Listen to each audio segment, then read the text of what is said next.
Let's fucking light this candle. But really, I have to get up and light the candle. Did you get that sound bit? Hello. Oh, hi. We're here. Hello. We're kind of here. The return with worse audio. Yay, and internet. Well, one of us has worse audio. I think mine's the same. Yeah, internet. Am I in an air vent? Not quite. You're kind of like... That's what's happened. We got to be extra careful about cutting each other off. This is it really is Sardonicast now. We're complete ripoffs. We've got Ralph the Movie Maker. That is you. Yeah, I'm chilling in an air vent. That's how we're recording now. That's you, of course. I can only afford the one bedroom, so I'm just chilling up here with the mice. You know what? It's not it's not too bad. They had an episode once where Ralph had to go back and record. He had to voice over his audio because it was that bad. That's hilarious. So he actually recorded as if like he did some acting, I guess. It was like voice acting a podcast. It's pretty funny. That's pretty funny. I know, right? Yeah, my end, we said that at the same time, so hopefully that's a good sign. Yeah, well, anyway...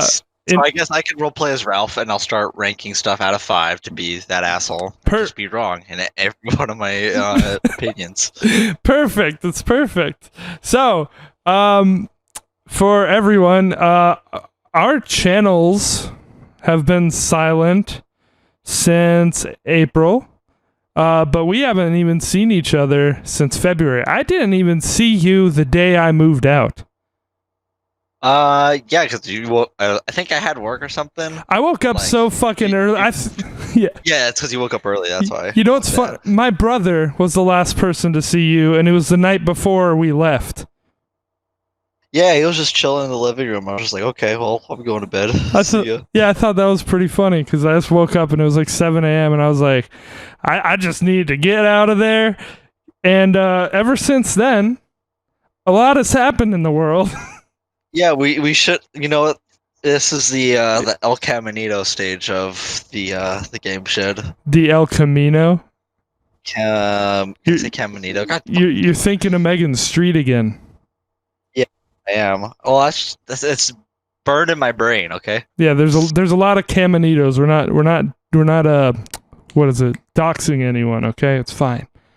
Yeah, no, it's fine. I just have I'm just dyslexic mildly. All right, so we didn't plan too much. I really wanted to come back and do more of these, so that's pretty much what happened. You were just like, sure. Pretty much. Yeah, I was just like, that sounds cool. Yeah. Do that. And so we're gonna do these. Here we are. Yeah, a lot of stuff has happened again since we last saw each other. We've got the virus. Yeah, we could just say this is the quarantine edition of the channel podcast thing. Yeah, except even after quarantine, as long as we continue to do it, then it'll be done this way. You know, so from here on out, it's shittier audio quality. Most channels figure that shit out and get better as they go. Well, we don't. That's just how it is. Yeah, we're kind of stuck with this until I decide to buy a new mic, and that's not going to happen. Yeah, or until one of us moves again. Yeah, pretty much. But you got a candle, and I've got a monster, which is basically like a Kyle candle. It's pretty much 2018 all over again, except no games. Yeah, so it's worse. It's just downgraded. It is a downgrade. That's what I'm saying. There's no games on your end. Yeah, no, I'm still trying to figure something out. Spoiler, because anybody watches this channel, or either of them. But shit, transitions are hard. We I was gonna play Minecraft while we were doing this, but I forgot my login stuff, so never mind. Not too bad. I'm just staring at a screen of I don't know what it's, some like autumn brook. I put down my TV, I lit a candle. I wanted something nice to look at. I'm just gonna look at my my computer doing the color thing. Yeah, well, see, that's good. I'd wanted something like that to put on. I was like background video, and like most of it's nature shit. So was like, I've yeah, got more lights since last time you saw the desk. that's funny because you had a lot of lights. Yeah, now it's more. It's like the back glow. I had sooner to buy more lights than to get a second monitor. Fuck priorities. Yeah, exactly. I Fucking monitors are expensive. I decked my house out with lights again as I do. But my mom's been staying here for almost 2 weeks, and they're out right now because of that. Oh, because she didn't like the lights. Yeah, she's sleeping out in my living room. But now I wish I plugged it in. Whatever, I've got the candle. Everything's good. Damn it. If my parents visit, then you guys are gonna have to get a motel because the lights are turning off. Yeah. I'm still waiting for Target to get the the seasonal lights in, like with the really blue ones, if you remember. Oh, I remember. I thought you were They aren't there. I thought you were gonna say a seasonal candle. It's okay. I mean, I got candles. Okay. We're getting those big old ones that we just kind of put out in the living room. Mm-hmm. Have you guys gotten any pets yet? No, not yet. Okay. We need to buy a vacuum before we get a pet, but that's coming next. So you can suck the pet up into the vacuum? Yep. You don't need that pet. So we could scare the shit out of it. That's why. For cockroaches, actually. So we'll talk about the movies that Never seen a cockroach. are listed. Never seen a cockroach here. That's good. That's good. That's already a 1-up from our old place so far. That is. How is the new place? It's pretty cool. It's all right. It's nothing like too fancy like the other one. Okay. I never realized how tall the ceilings were until like I moved into here. Our old ceiling? Yeah, because I was like, oh yeah, I guess those were fucking tall. Why? I guess so. I liked our place. I just didn't like Arizona. Yeah, I mean, I liked our place. I like Arizona. There you go. There's a difference. Show's over. Yeah, I like parts of Arizona. I mean things of it. This isn't the Arizona cast, but yeah, this isn't that topic. But yeah, if it sounds like we're rambling, it is because we literally. Well, I called you like 2 days ago because I was getting a new phone, and you're the phone guy. Here. But aside from that, yeah, we haven't spoken like voice to voice since January, I guess, because I moved the 1st of February. Yeah, it's been a minute. It's been about 6 months then since we've heard each other's voices. So that's what's happening with this. Sat down and rambled. With this rambly intro, we're just catching up. Pretty much. Yeah, so again, this year we were hit with the virus, we were hit with the murder hornets, we were hit with some crazy ass racism for some reason. World War III, let's not forget about that. That's it. It all started there. And now we're hit with Kanye. Well, now I haven't heard anything about that, so you haven't. I was about to say we're getting hit with nearly a civil war. It looks like. Yeah. Well, Kanye West has announced he's running for president, which I.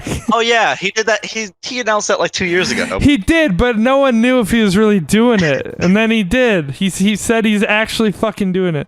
Yeah, I feel like if you looked on the channel, somewhere I said Kanye for president 2020. We probably mentioned it at some point because I knew he said it, and I always thought that was fucking funny and ridiculous, but now it's not because it's gonna happen. Think about it. He's got more fans than either of these two fucking people running.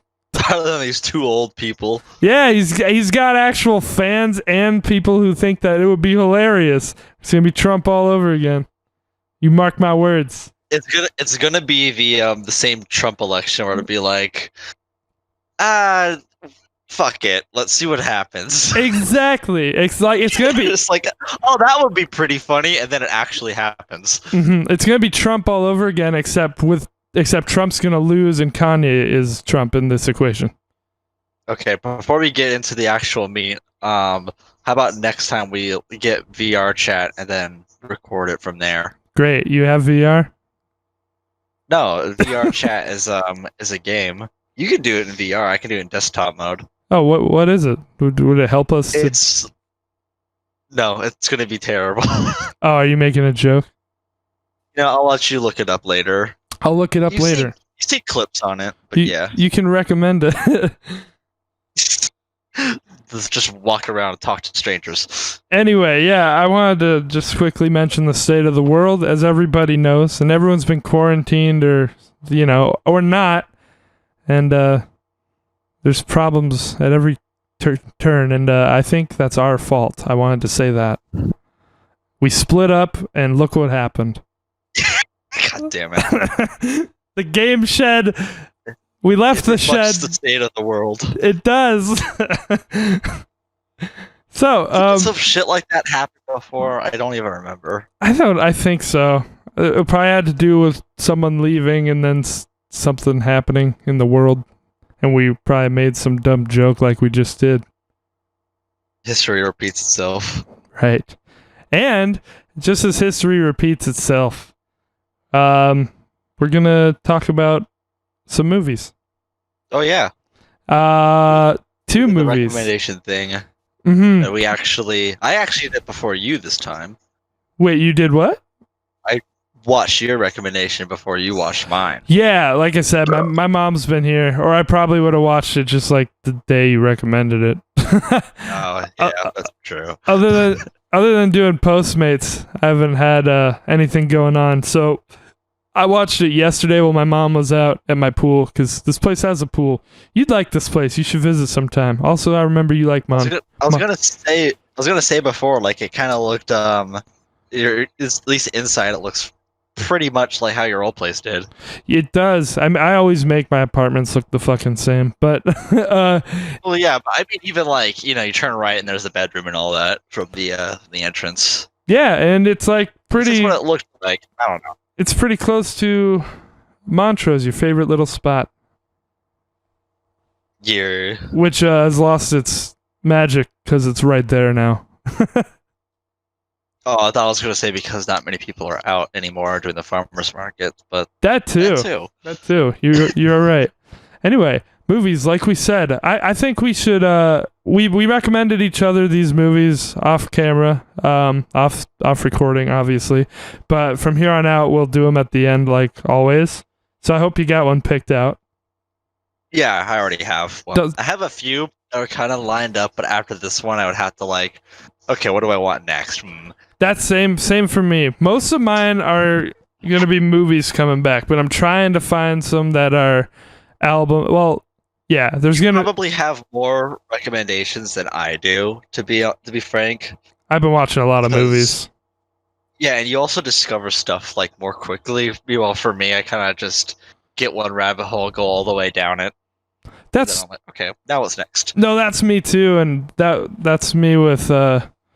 Well, I already told you, so I can tell them with Twin Peaks. So, I know there was a show you were thinking of me watching, and the thing is, I wanted to tell you this. I forgot what it was called, but it had 8 episodes in the first season, right? Yeah, Penny Dreadful. Penny Dreadful, and Twin Peaks has 8 episodes in its first season. So I'm just announcing it now. If you ever want to wreck me that show, I'm wrecking you Twin Peaks that same week. So you wait till you've got a free week, and we'll do those.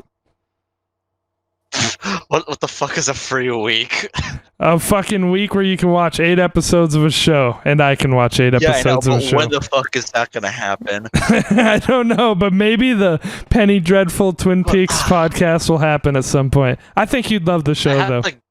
I have to go back and look at Penny Dreadful to see if it at least just the first season to see if I think that it would be worth talking about. Right. Because I kind of went through a whole thing with it for the whole show, but we're not talking about that. No. We can talk about that on our own time. But if not, we could maybe just do a thing where it's watch the first 3 episodes. I don't know. We figure shit out. But that's irrelevant to today. I want to start with your movie, and I'm saying that so we don't ramble anymore. I wanted you to start with mine as well, because this will get me warmed up. Not rambling, just thinking about this. Okay, good. I wanted to do it because I'm going for some parallels to our original podcasts, and the first one that we did with Rex was Skyrim and Good Will Hunting, I think. So we started with yours. So we're starting with yours today, too. I recommend Skyrim. You recommended Skyrim. Did you forget that? Yeah. No, I remember, but I'm like, why? You know, that's the one that I always forget you recommended me. And Yeah, I probably want to do that again. I guess you forget it too. But yeah, I've been writing down Rex when I think of them. They're mostly going to be movies. I'm going to try and give you some albums and maybe games, but I've never wrecked you a game because I'm worried about it getting done. Yeah. Fuck, even games that I wreck myself, I can't get done like in a timely manner. Yeah. But we're starting. Do you want to introduce it or do you want me to introduce it? Your movie. Yeah, what did I recommend? The Forest. Okay, right. 2016. You know, Director nobody important. There's no like way to introduce it without like immediately jumping into it. Mm-hmm. There's no real reason I recommended it other than it's bad. I knew it. I figured it would be a good start. It'd be a good high note for us to start off with to finally take a shit on something, because I know we always wanted to, but we never really could. On the podcast, not really. The close channel You talk. What's up? You talk. Okay. I feel like on the channel we wanted to shit on a few things like Soma, but we even knew a little bit better at the time. Yeah, every time everything that I shit on was like not just because I like paid attention for less than half of it. Every time we played a game we thought was bad, it turned out that we were bad, and it's not the game. Oh yeah, and you know, Soma is probably one of the best games, like period, in terms of horror and story. All right. I digress. All right, and oh shit. I got distracted for a second. That's a problem. But what was I just going to say? We never got to shit on anything on this podcast. The closest thing would be the Midsummer episode, which but I even think that movie's pretty good. Yeah, so it's not like great or really good, but it's pretty good. I don't think it deserves the hate you give it. Did you ever rewatch it? Yeah, I did. Okay. Well, I never rewatched it, but I remember what I said in the podcast, and I haven't rewatched it, but I don't want to rewatch it. I don't think it's a terrible movie. Go watch it if you want to know what I thought of it. I had a lot to say, but even at the end, I do agree with your points. Okay, even at the end, I say that movie is technically fine. Hereditary is so superior. Fucking, if you want to watch an Ari Aster movie, Ari Aster, however you say that. Anyway, Jesus Christ, we really cannot stay focused. We cannot talk about The Forest. Do you want to start, or do you want me to start? I didn't know if you were gonna try and pretend like it was actually something you enjoyed or what. You know, that would be funny, and that would be good. I'm glad you thought that I could like do that, but I can't pretend with with this movie. Why did you watch this? Huh? Why did you watch this? I think it was recommended, or we might have just like scroll through and like, oh hey, a horror movie, and then afterwards we were both just like, wow, this was really bad. Oh god. Okay, so but it's hilariously bad is the thing, and not in like the funny way like The Room. It was like actually just terribly done, like Slender Man. It was. So I wrote a lot of notes on it. Like I wrote way too many notes on this. I don't know. I don't even know if it's coherent. I'll try. I started at the beginning. First thing I noticed: Natalie Dormer, Game of Thrones. Marjorie Tyrell. That's the lead actress in this. So I was like, okay, I like her. Oh, that sucks. Yeah, right. And she wasn't the best in this movie, even. No. You know, like, I don't think she gave a shit, really. Which, you know, I don't think much of the actors gave a shit, except maybe for the guide that was going around and showing them the path. Yeah, right. In the movie, I feel like he was the only one that gave him like an ounce of effort in there. I feel like this isn't a movie where you talk about the acting really. Like, I thought it was all fine or mediocre. And I felt like Natalie Dormer didn't give a shit. So good for her. Good for her for keeping her integrity in this movie. She probably just wanted some money. Maybe they were paying well. I don't know. It's a Netflix movie. I don't know how they pay. Anyway, I wrote. You think this movie like shelled out the big budget? I don't think so. I didn't. I tried not to go in with a tainted mind, even though I did see what the reviews were. I didn't have any expectations or a tainted mind whatsoever. Okay, I just knew like, oh, this situation is similar to the Logan Paul incident. Oh yeah, that's my first note. I wrote Japan, Suicide Forest, Logan Paul. Logan Paul, yeah. Well, that's kind of the low-hanging fruit, or I mean, the low-hanging body, whatever you want to say. Yeah, I wanted to see a cameo in this movie, but we never got that. In the fucking same hat that he was wearing. Imagine if he was just. Ideally. Well, imagine if he was just hanging in one of the trees. This movie had a lot of that. It would be. That'd be too self-aware. Maybe we should give a synopsis of it for the people who haven't seen it and don't know what the fuck we're talking about. Right, go for it. It's pretty much just like, if you've seen Slender Man, it's just like it's the equivalent to that, but with the Logan Paul Suicide Forest thing. Except it does the horror movie trope where it's like, oh, we have to make it a legend, and then it's actually this evil entity that sucks people in. So this lady from Game of Thrones is looking for her sister that supposedly went into this forest, and the curse is that if you go into the forest, you can't come back out. Curse! The spirits persuade you to kill yourself, and that's why it has that legend. And pretty much all of Japan, is that the setting? I don't even fucking remember. Yeah, and this movie really wants you to know that too. Yeah, it's Japan, buddy. But this lady is determined because she has like some type of connection with her sister, with some twins actually do, but like this is just a little like absurd and too far. Little, because she was like, she's alive, I can feel it, blah blah blah. I wrote a lot of notes on this. And then she meets this one dude at a bar. Oh wait! Spoilers, obviously. Like, I think we probably already spoiled something. Now. Well, I don't think we have.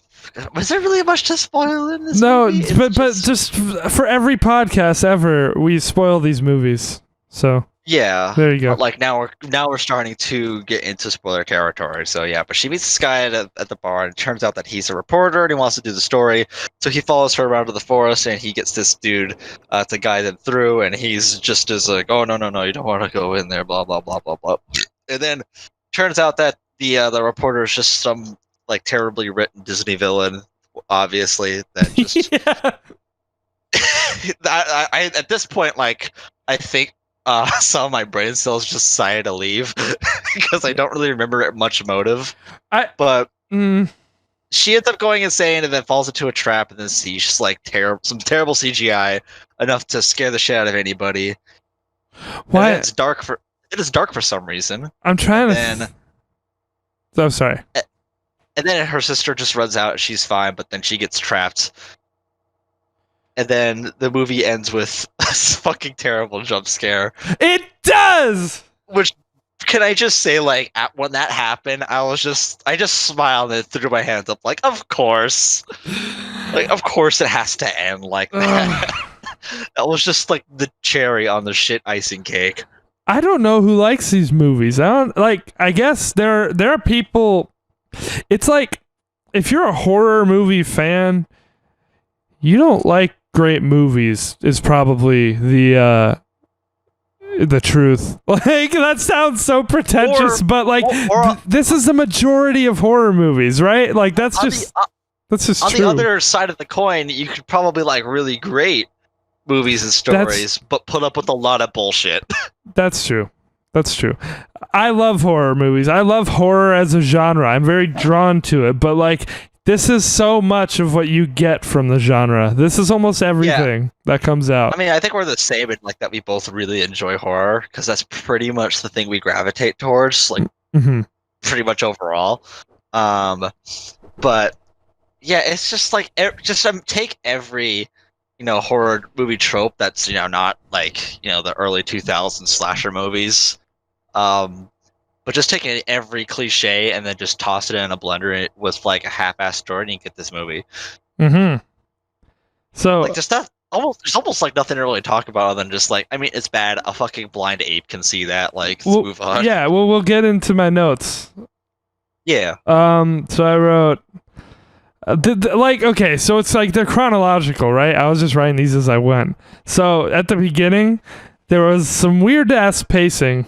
I don't know if you noticed that. But also, you remember a lot of this movie. Like, I completely, like, I forgot I saw it already. I saw it once, and it was like 3 weeks ago, like a month ago or something already. I saw it yesterday, and it's almost all gone. Like, if I didn't have these notes, I couldn't tell you what happened. I mean, it kept me interested because I'm just like, oh, this is bad. This is real bad. I'm glad you remembered the plot in such detail, unless you've got Wikipedia up or something. No, I closed Chrome because I didn't want to let any more of the internet out the window. Okay. All right, sounds good.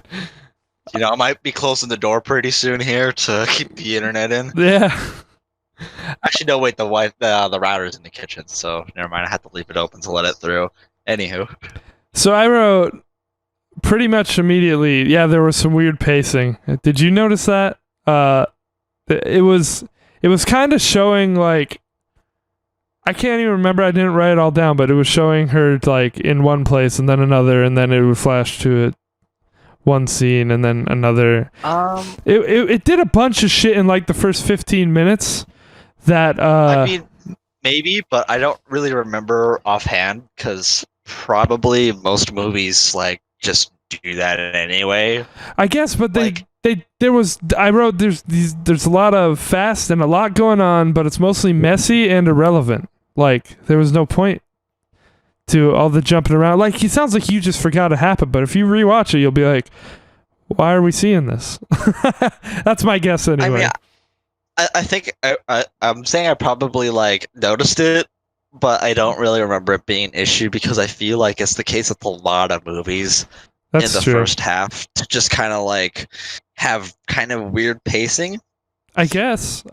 Where it's just like, hey, we got to get to the point, I don't think this movie did that at all. But yeah, so I also wrote a little because there's no point to get to. Yeah, I was still not trying to go hard on this movie immediately, So my notes at first were like a little more forgiving, I think. I was like, it's a little on the nose. There's like phone calls. People are calling being like, oh, your sister went to the forest. Sorry. People go there to commit suicide. Like, it kept yeah, like stuff no one would say. Yeah, like that's literally a line. I quoted so many things in my notes. So many times they're like, people kill themselves in there. People surrender to their darkness in that forest. And it's like, Jesus Christ. I get it. Oh, the scene that I remember that was probably one of the most sinful was when she goes up in front of the class that like her sister was teaching.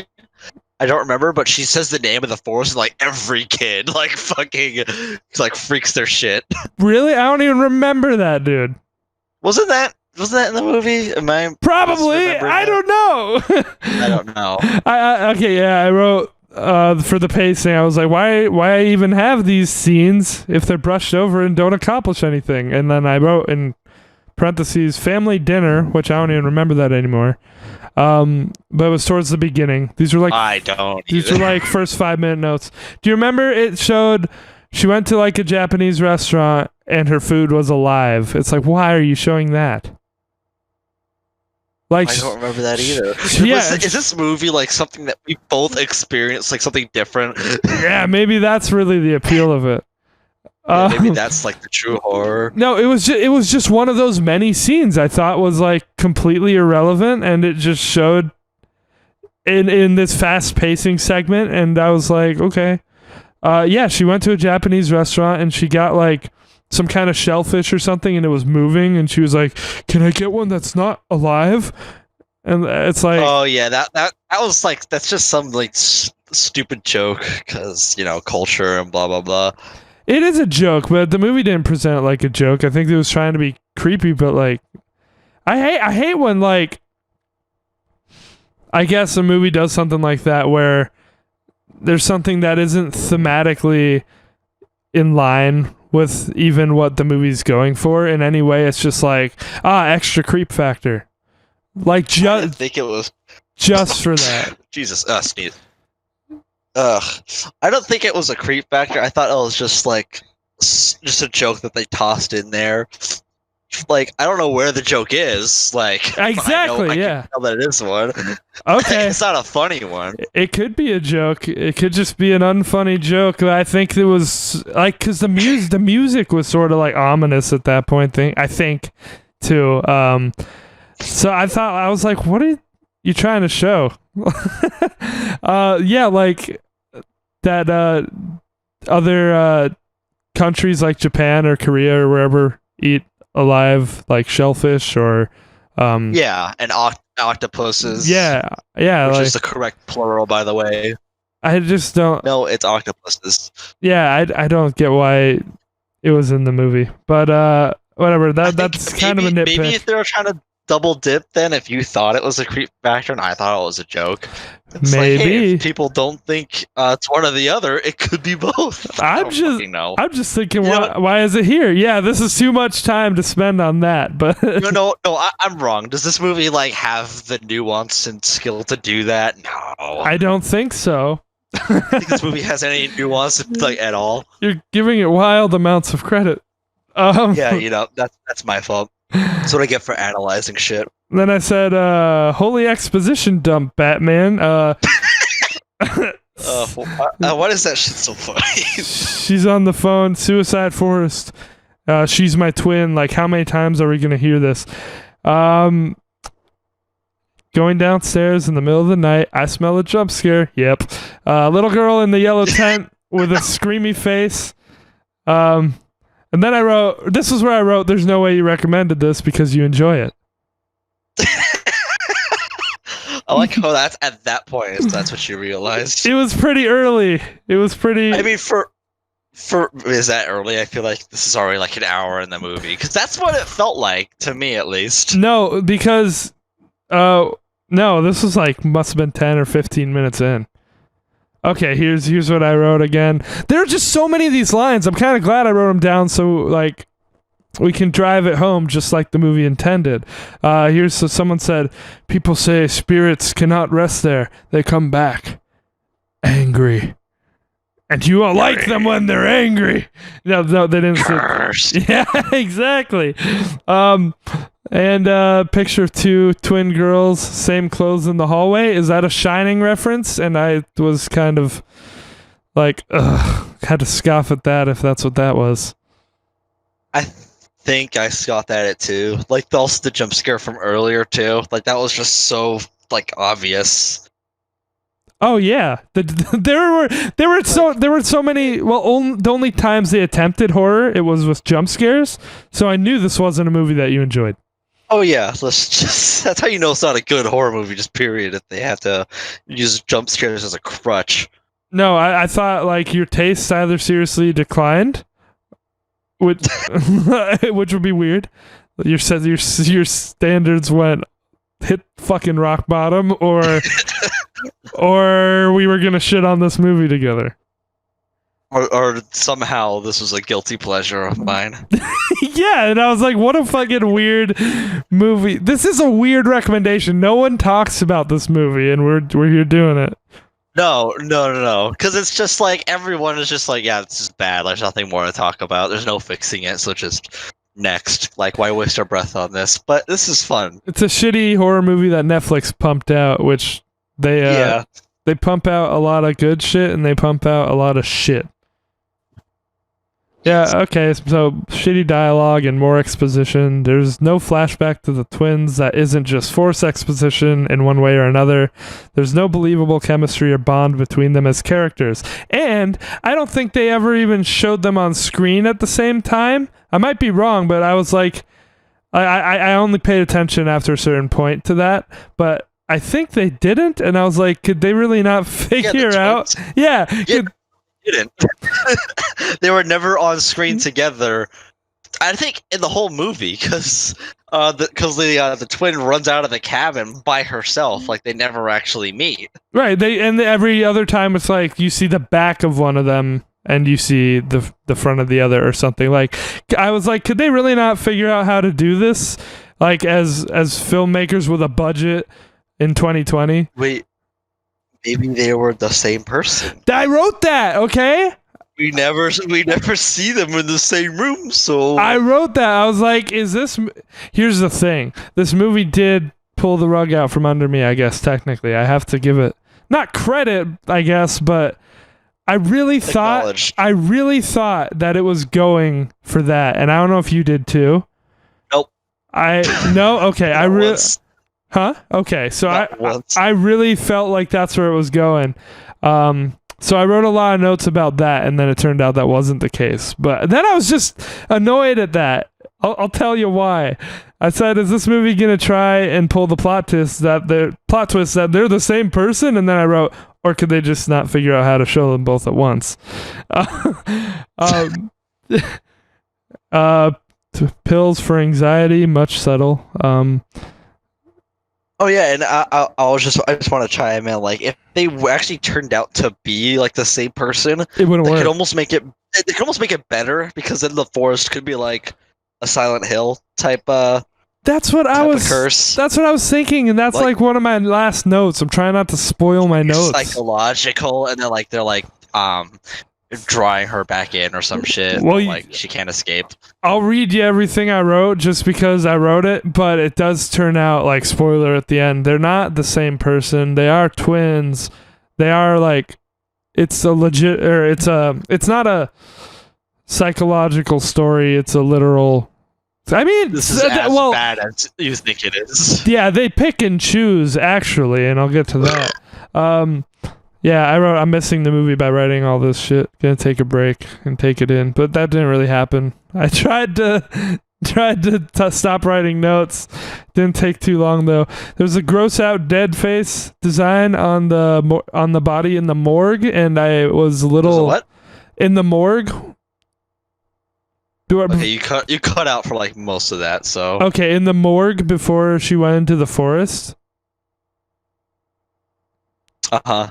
There was like the dead body, and they looked at his face, and it was like a gross out dead face design. Like, you know what I'm talking about? Do you even remember that? I think I spaced out for that part.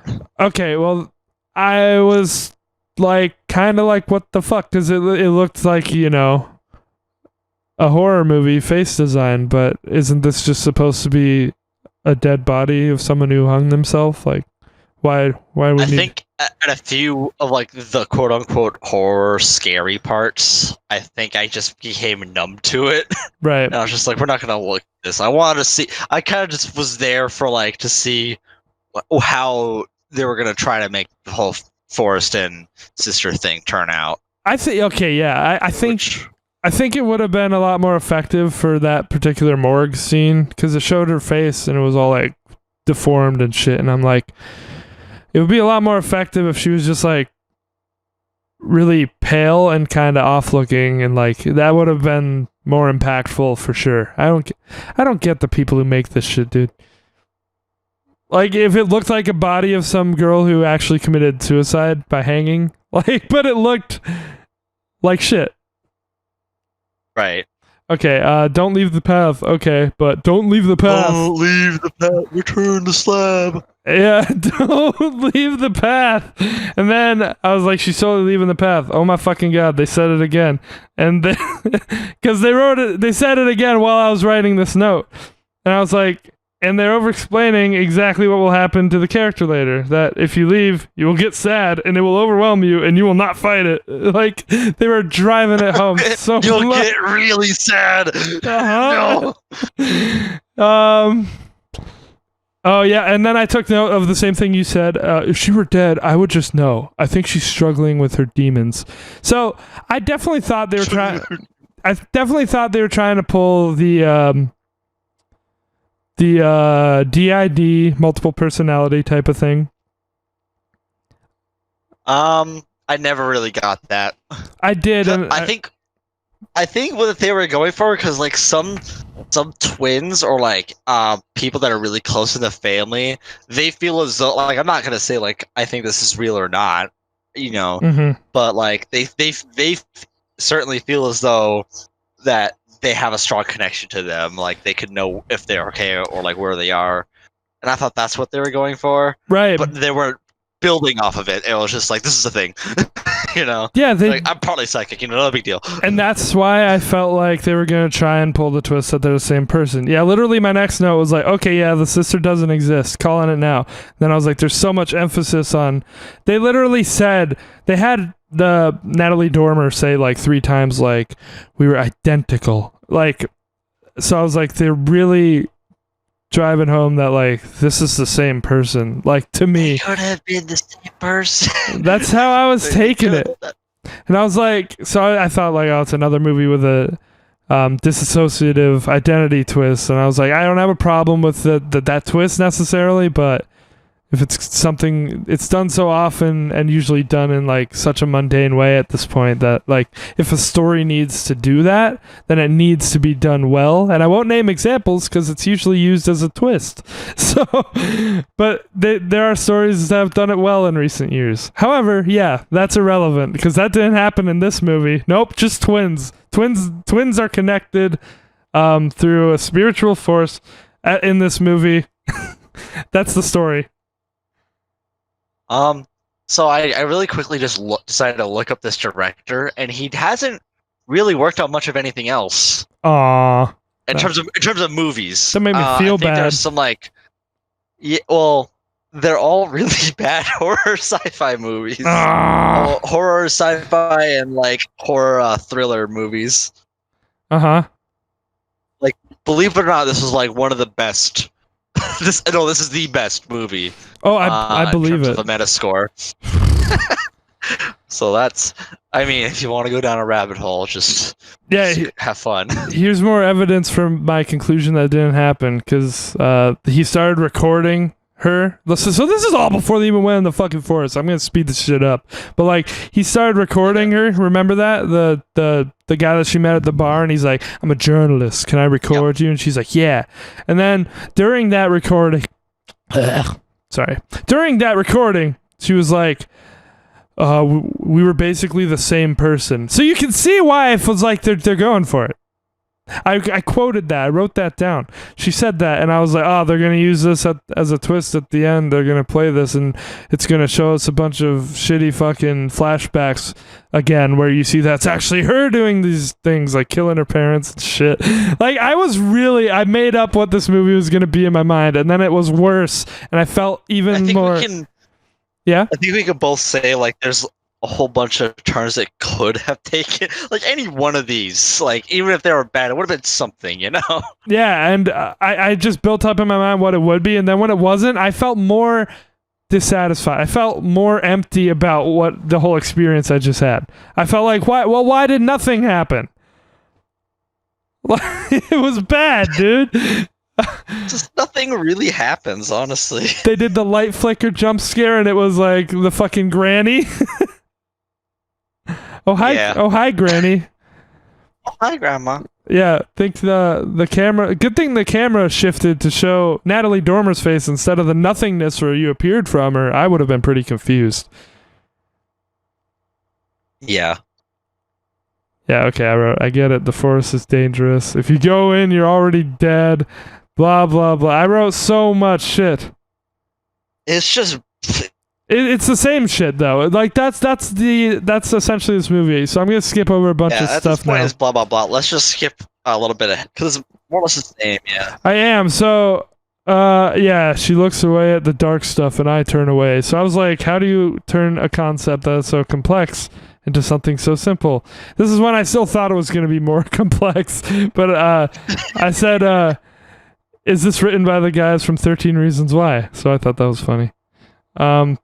This also, like, it could be, like, since the whole thing, it could be about suicide, so they could have, like, actually dealt with it They were just like, nah, Now, this just, we're gonna use that as, like, the scary, the spooky, scary suicide, we got it. Come get you.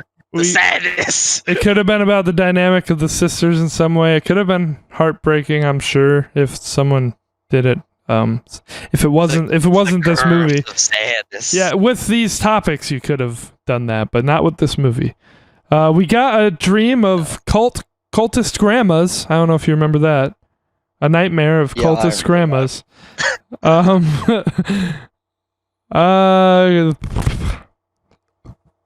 What you see in the forest isn't really there, and then she fucking cuts into her wrist, or she's about to. Do you remember that?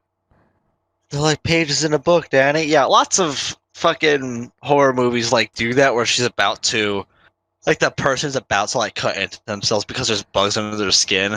Like that, I noticed was a cliche. Yeah, they haven't already driven. A few other times have done that. They haven't already driven home the whole nothing that you see in here is real or anything. Like, there's no reason this character should know not to fucking cut into her skin, but whatever.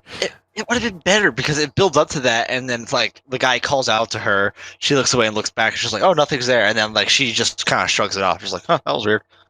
Great quote from this movie, one of the best from 2016, I'm sure. Water flows down, see? I don't know if you remember that. Oh, yeah, but that's because, like, I don't know, because she saw that the river was going the other way. Yeah, and then they were... It's like the forest was kind of trying to mislead her. They're like, we're going the wrong way, and then the guy's like, water flows down, see? I thought that was fucking hilarious. And by the way, this extra reminded me of a 13 Reasons Why episode because the newest season is so fucking bad. Of course it is what I expect, but, like, I think episode 4 of season 4 is like this movie. It's like, for no fucking reason, it takes place, like, in the forest, and, like, it plays with this, like, slasher aspect, and it's so fucking stupid. And so, like, that's where the vibes came from. Maybe it was inspired by this movie. And I think it's such a, it came out 2016, but it's honestly such an early 2000s horror type movie. Mm-hmm. I'm trying to see if there's... we're like... No, keep talking. I'm seeing if there's anything else worth mentioning, because I don't want to keep treading the same point. In the lawless wasteland that was the early 2000s, where, like, the only movies that had any, like, respect for, like, I don't know, the fucking Fast and Furious movies or some shit. Like, horror was like, it's whatever. It's slasher bullshit. Mm-hmm. Comic movies, like, were non-existent. It's just, like, early 2000s, it was just all about, like, animated shit. Yeah. And they were just cashing. It was pretty much just everyone was just trying to cash in on shit, which that's exactly what this movie is. There's no reason for this movie to exist. I think we said before, like, at least for me, I'm firmly against just any piece of, like, media or art form just being a soulless cash grab. Yeah, I think that defeats the whole purpose of it, and we both gets rid of its purpose. So that's pretty much what it is. It's soulless. There's nothing in there. That's both of us.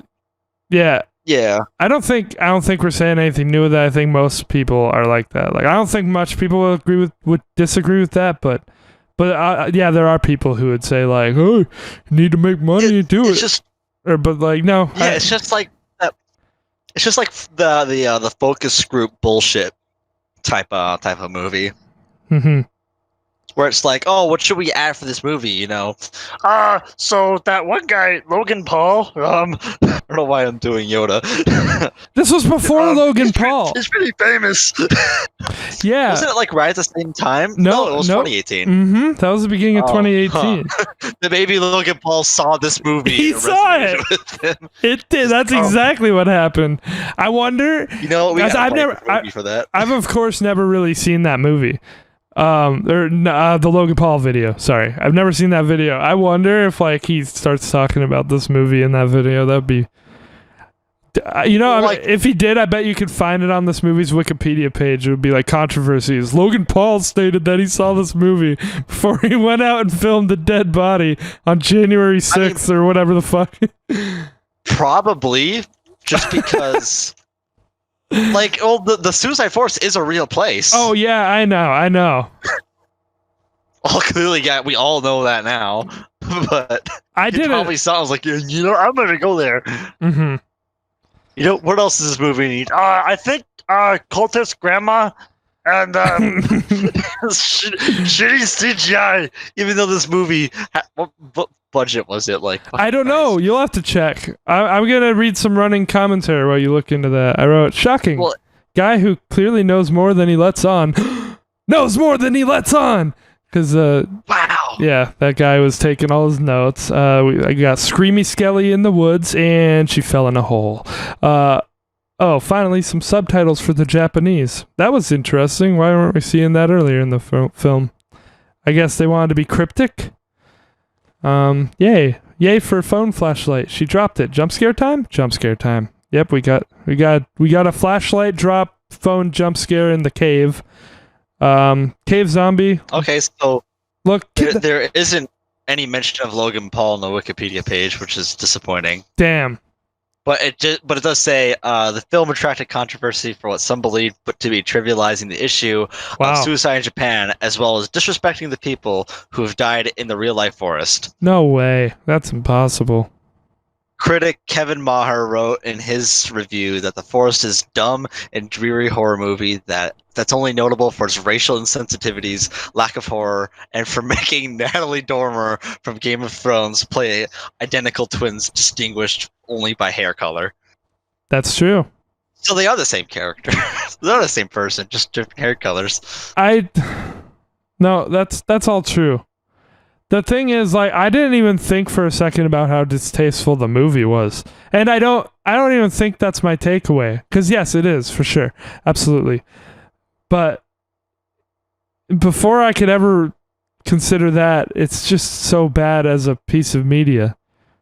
As a story. I mean, when you take it as everything. And it's like in its conception or like context, it is distasteful, but like the movie doesn't really go out of its way, but I guess it is. I'll give that label, yeah. I wrote no notes about that. That's the thing. Like, there was so much shit that was already wrong with it on top of that I never got to that. Like, it never came into my mind. And now that you read that review and the controversy is like, it's in bad taste. It's like, oh yeah, shit, it is. It's pretty good shit. Maybe something that's like subconscious or primal in us. That's why we hate it so much. It's even worse. It's also just terribly done. It's even worse than I thought. It makes it worse, yeah. The case. Oh, go for it. How the budget? No. It didn't gross like $26 million on the box office, which is weird because it's a Netflix movie. But how much budget did they have for it? Is that not listed? I didn't see. Okay. It didn't specify. But I was just gonna like kind of give like, I guess, not closing thoughts, but like the big, like, you know, it could have been good if literally all they did was make it like give the twins an actual reason to have an emotional tie to each other. And then it could just make the whole, and then it would give there. Suicide kind of the respect that it, deserves. Not respect, like, I mean, the act itself. Not I'm kind of losing it, but like, in terms of like, oh fuck, I lost my train of thought. It's okay. Do we even know why she went to the forest? Did it ever say? No, she just kind of was there. Okay, yeah. What I meant was like it could be the subject could have been treated with respect and actually kind of like bring some light and awareness to that, as well as like mental health to what would cause that and everything. Because someone who would be so close to the sister was dealing with all of these, internal struggles and everything, and the sister would be like, oh, but we were so close, but, you still wouldn't know what would be going on. So it could be, raising awareness for people that don't have to deal with that sort of thing of like, oh, this could kind of happen to everyone. And for people who are struggling with that, to give them encouragement to, talk about it and ask for help. Absolutely. Yeah. That's what this movie could have been, I want that movie. Yeah. It's not coming from this director, I can tell you that. Or no, I don't think it's anyone ever going to show up. Not coming. It's kind of upsetting that we're not real. I don't think we're going to get that, at least for a while. It's not going to come from anyone involved in this anyway. Because no one, at least in movies, in games, different story, but movies tend to think that psychological horror isn't scary. Yeah. Like what movie actually has done psychological horror that's not The Shining? I'm not gonna comment. Oh, I'm gonna be wrecking you some stuff, but I'm not not today. I'm not gonna wreck it, but I'm not even gonna mention anything because I've got some wrecks lined up for movies. Today I'm doing an album. I think you probably already know what you're getting, but let's try to wrap this up. I'll try and rapid fire. Let's see what I've got. I'll try and do only the important stuff. The cave zombie looked like something out of that Scary Stories to Tell in the Dark movie we saw, which was pretty funny because that movie didn't have great CGI. It did in some parts, but overall, no. Yeah. Okay. We got a stereoscopic viewer jump scare. Stereoscopic? The thing you look through and it has like photos in it and you push the fucking Fisher Price like little. Yeah, and I was like, movie I've seen that's used that. Oh, really? Like, I wrote. Wait, was it? I wrote, at least it's new, I think. Like, I was like, that's fucking... My reaction to that, my mom came in the room for that moment, and, like, I just, like, noticeably my face was just like, what the fuck? She's like, what? And then I looked at my mom, I was like, he recommended this because it's terrible. I know it. I love that you had that uncertainty, and that's kind of what I was hoping for. I was worried.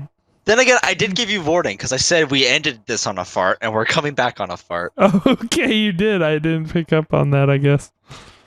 Actually, no, it wasn't a movie that used the little thing. That's what it's called now. Oh, it was the Krampus escape room. Really? That had that. Yeah, did you not remember? Oh, it did. I liked that thing. It wasn't. That was actually scary though. That was cool. It wasn't a jump scare. But okay, 1 second. Yeah, okay. Not gonna. In real life, okay, that here. was actually like scary, but like yeah. In media, it's just like the fuck. And all the jump scares go completely unexplained. Like, the only time I think jump scares are okay ever is if there's a legitimate reason and it has a setup that actually works. Like, and even then, generally avoid jump scares, obviously. If you can avoid them, do them. Or do that. But, you can't just show me Granny popping up, but it has no significance. And in a stereoscopic viewfinder, like, what is the director trying to illustrate with that? I mean, it's just the horror movie is terrible, where it just has to use jump scares to give it the horror element. Mm-hmm. Like, at least Five Nights at Freddy's tries to have like so much fucking lore to it. I'm not gonna go. I'm not gonna be a crazy advocate for that right now. But I'm just saying, like, this movie. At least Five Nights at Freddy's has atmosphere. Yeah, and you like, can give it at least that. And you have some reasoning for why it's happening, but like. And there's build-up and payoff. Like, you're scared of them coming to find you, and the jump scare is literally just that. They found you. I just think, just like, it's quiet. Bah! You know? And then no consequences, it might as well not have happened. Like, Until Dawn did that a lot, but Until Dawn's making fun of a lot of horror tropes, so I still love that game. Okay, not gonna lie. The ending is particularly hard to pay attention to. This is where I started messaging you about Letterboxd. Oh, okay. Yeah, I just started messaging you being like, hey, you should get Letterboxd so we can rate our movies as we go. And I was watching the end of the movie at that point, and I was like, it's particularly hard to pay attention to. Once she was like down in that hole and the guy was there and she was blah, blah, blah. She kills the guy, opens the door to see her dead family and little sister as a little girl. Is this supposed to be psychological or something? Now we out in this here forest full of Zambos. Okay, yeah. So basically, this movie picks and chooses because that's supposed to be a psychological scene. Clearly, she's not actually literally opening that door and it's a well-lit room with her dead family and her sister. Like, this movie doesn't know what it is at all. No. And you agree with that, right? Like, yeah, I agree.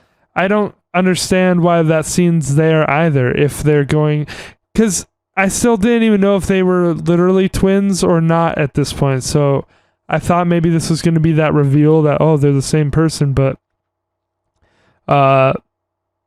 I guess it was, I don't know. They probably thought, like, this would be weird and psychological. Let's just throw this in here. Let's have her have this fucking vision. Or they're describing it as, like, the forest is making her see it or whatever. Or, like, it could have been, like, a flashback, but it's not because... She's walking in there. She's she's interacting with the scene. She's sucked into the forest, which is particularly funny. She's sucked under the ground and dies. But her sister escapes, so her sister's real. Yeah. So I was like, wow, okay. So why does this exist? She's just out of there, and then the main character is stuck in there. You know, she's gone. And then it ends with the jump scare. Yeah, and then of the face just coming toward the camera. I said, so why? Of course. I was like, so why does this exist, and why are there all these red herrings? And then I said, jump scare ending. You're joking. You're joking. I just saw that. I was just like, of course. That, like, at least at that point, I think that moment the movie knew what it was. It was just like, you know what? We're gonna own it. Okay. So I said, I guess it's technically a functioning movie. That's the only thing that I had to top it off. That's my closing thought. It keeps your attention, and like it didn't keep mine. Just to know. Okay, well, actually, you know, it didn't really keep mine either. Okay. Given the whole conversation, but for the most part, it does. I try to pay attention, especially with these wrecks, and I hope you do the same for me. I try to really, like, experience whatever you've recommended so we can have a real conversation about it. If it's music or a movie or whatever. That's why we listen to albums 3 times. Or, like, if we watch a movie, we take notes. Or I took notes. It's all right that you didn't this time, but yeah.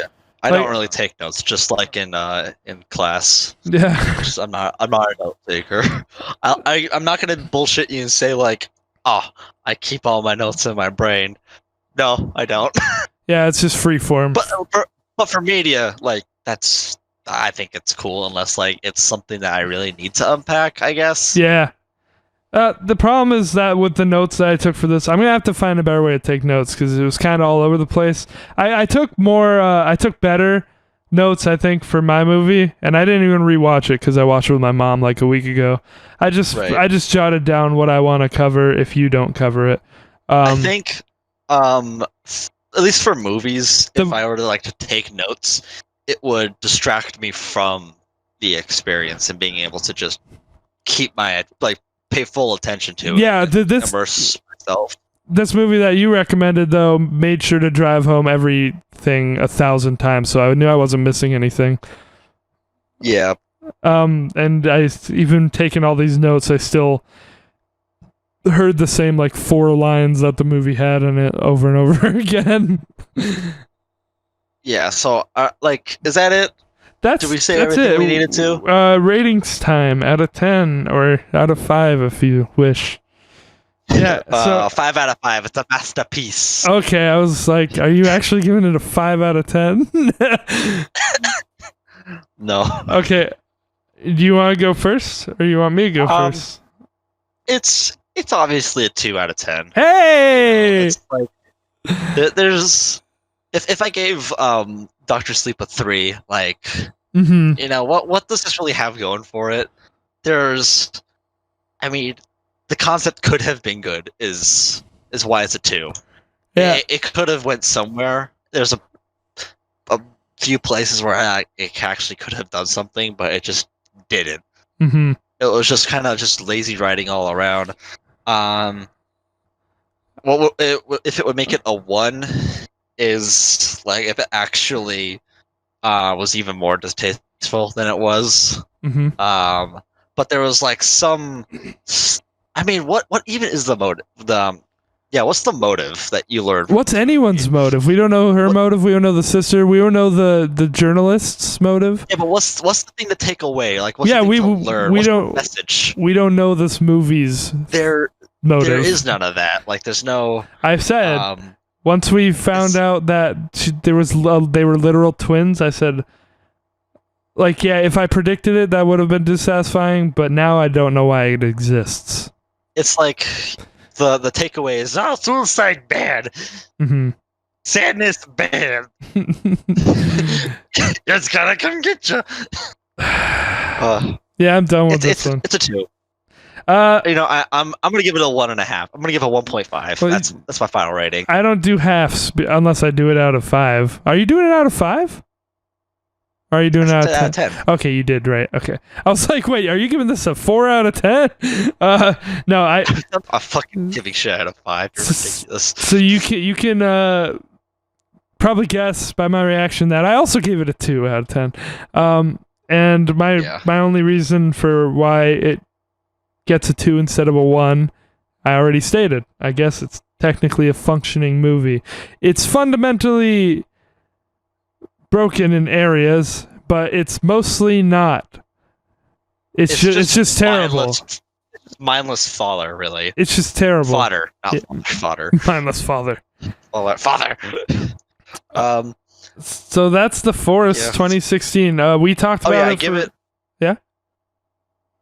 a 1.5 because it's, I think, worse than Slender Man. Fine. I think I wanted to make that distinction because I also gave that a 2.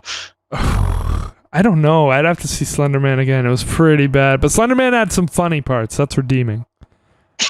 Yeah, it was. I had a good time watching it. Right. That's probably because I didn't pay for it, so that's a good reason. Oh yeah, you didn't, huh? So that's it. We talked about The Forest 2016 for 50 minutes. No one else is going to do that for you. No one. No, we went and thoroughly took a shit on it in every crevice we could. Mm-hmm. And it's a 2 out of 10 from both of us. There we go. I logged it on my letterbox. A 1 star. Now, thumbs down. Let's talk about another movie that I recommended. Yeah, now let's actually talk about a good movie. Okay, I'm glad you liked it. I was going to say, let's talk about a movie that I think is great, but I didn't want to give any preconceived thoughts, or I don't want to put anything in your head. I figured you liked this movie, at least a lot, because it's not unlike anything that you haven't recommended me before. Mm-hmm. We watched Her together, which I think this movie has a lot in common with Her. This movie came out way before it, but yeah. For people who don't fucking know or can't read the title, Eternal Sunshine of the Spotless Mind. Yes, starring Jim Carrey and written by Charlie Kaufman. Directed by Michael or Mikhail Gondry. I don't know. There's some famous people in this too. There is, I wasn't there's an all-star cast, which is one of the notes I took. But I have notes, but I guess I want to hear what you have to say about this movie. Yeah, I didn't really take notes, but I'd have a lot to talk about anyway. Good. I want to hear what you thought. First of all, 2 out of 5. No Elliott Smith. 2 out of 5. It didn't end up with Miss Misery. It didn't end with Miss Misery. But you talked about. I know you're joking right now, but since you mentioned the music, I love the music in the movie, and the music is composed by John Bryan, who actually has a history with Elliott Smith. So see, it's all connected. I figured it was. He had Elliott Smith on his show before. But John Bryan's fucking great. I love the music in this movie. I thought you might too. I only really noticed the music in the beginning because it kind of really requires your attention. The movie or the music? The movie. Oh yeah, I think so. It kind of like drowned out in me trying to figure not to figure out, but understand what was going on and where it was trying to go. I thought the subway scene music, when they're first on the train and talking, Jim Carrey and the co-star. Co-star, is that the term? Kate Winslet. Kate Winslet. Okay, I could just call her by her name, Clementine. Clementine. In the movie, I thought that music felt a bit off, but interesting. After watching the movie, it's fitting. So, did you give this movie your undivided attention? Because I think okay, good. Absolutely. It's I should have specified. I know what was going on. I gathered everything. Okay. And yep. Overall, I think it's a super unique movie. For sure. When else are you gonna actually see something that tells a story in this way? Halfway through, I was a little hesitant because I'm not super huge on that type of storytelling. Non-linear. Not non-linear, I guess. I mean, I like the concept, but in terms of storytelling, I think it's a little bit weak. But I think this is its biggest strength. So at first, when I thought it was going to be doing that, I was hesitant, but now I changed my mind on that. Can you tell me what you mean by that? A little more in detail, so I can understand, because we can spoil it, obviously. Yeah, when stories do that thing where it shows a scene and then it's 3 weeks earlier. Oh, it's why can't we just start from where the stories begin? No, and that's the I love that about this movie, because you don't know. That's I'm saying overall, I don't like that. But for this movie, it's what makes it so unique and just makes it excellent for storytelling and for what it is, essentially. So right, so the first stuff we're seeing is actually the last stuff that happened. Yeah, spoiler. Right. Yeah. So to give a synopsis, so Jim Carrey, Joel, and basically it meets this girl Clementine, which I thought was kind of funny. Their names, because both those names are from Walking Dead, zombie. Yeah, games. That's funny. I was Joel Clementine. Yeah. But still, I that was before this too, because it came out in 2004. Yeah, this preceded those. I didn't know if we needed to mention that or not, but someone saw this might be like, well, it was before it. So, yeah, whatever. Yeah, we know. It even says it's 2004 in the movie. Yeah, which I thought, was cool that it wore its time on its sleeve. But so they meet, and then stuff kind of gets jumbled around, and pretty much there's no real way to describe it other than just watch it. Please just experience it for yourself. Don't let us spoil it, because it won't do. Giving a synopsis won't give it any justice whatsoever. Basically, in terms of how it presents itself. Yeah, I'll say what the plot is technically. Yeah, you can go for it. Which is that Joel and Clementine had a relationship, and after the relationship as many people wish they could do, Clementine went to a specialty clinic that erases your memory and has the parts of her brain. This is obviously impossible in real life. I don't even need to explain that, but has the parts. It's nothing that's too far-fetched. Yeah, it's believable. She has the memories of her relationship with Joel removed or erased from her mind, and then when Joel is told by some mutual friends that she'd gone through this procedure, he finds out. Yeah, he's told by David Cross. I don't know his name in the movie. No, he's told. Never mind, because he found the card, but I forgot he gave it to him. Mm-hmm. Yeah, and then he goes and does the procedure himself, and so that's essentially it. And the movie is told through Jim Carrey experiencing all these memories again. So we're watching this movie inside his head, basically, as the memories get removed. Yeah, as they happen. So we see what's being taken away, and about halfway through the procedure, he decides that he doesn't want to. Right. So then before I even hold on. Yep. Sorry, before I even got to that part. Because I didn't, I guess, I don't know, spoilers anyway. I already said that the end is the beginning of this movie. But just before I got onto that, I wanted to say that this concept, done by a lesser writer, director, cast, anything, could have been fucking terrible. Oh yeah, if it failed anywhere in execution, it kind of would have stumbled all over itself. It could have been a pathetic thing. It's so complex and interconnected. This let me put it this way. This could have been an Adam Sandler movie. Oh God! This could. Why did you fucking say this? Could have been like an Adam Sandler plot, Click, Click or something. Why did you put this in my head? Yeah, well, definitely Click. I want to point it out that someone like Adam Sandler could have done this, or it could have been terrible. Yeah, or it could have been done the way it was done. And I'm so fucking happy that this movie exists, and I think it's such a great film. But yeah, to get into the next part of that, yeah, halfway through this procedure, Joel decides in his mind, when he's reliving these memories with Clementine, decides in his personification of himself. That his ego, that he doesn't want the procedure anymore, and he can't call it off because he's knocked out while the procedure's happening. And I'm gonna stop talking for a minute because really, if I ever listen to this back, I know I'm gonna want to hear your thoughts on this movie. So I want to hear what you say. I synopsisized my movie, so I was gonna let you do it. But yeah, to finish up just really quickly.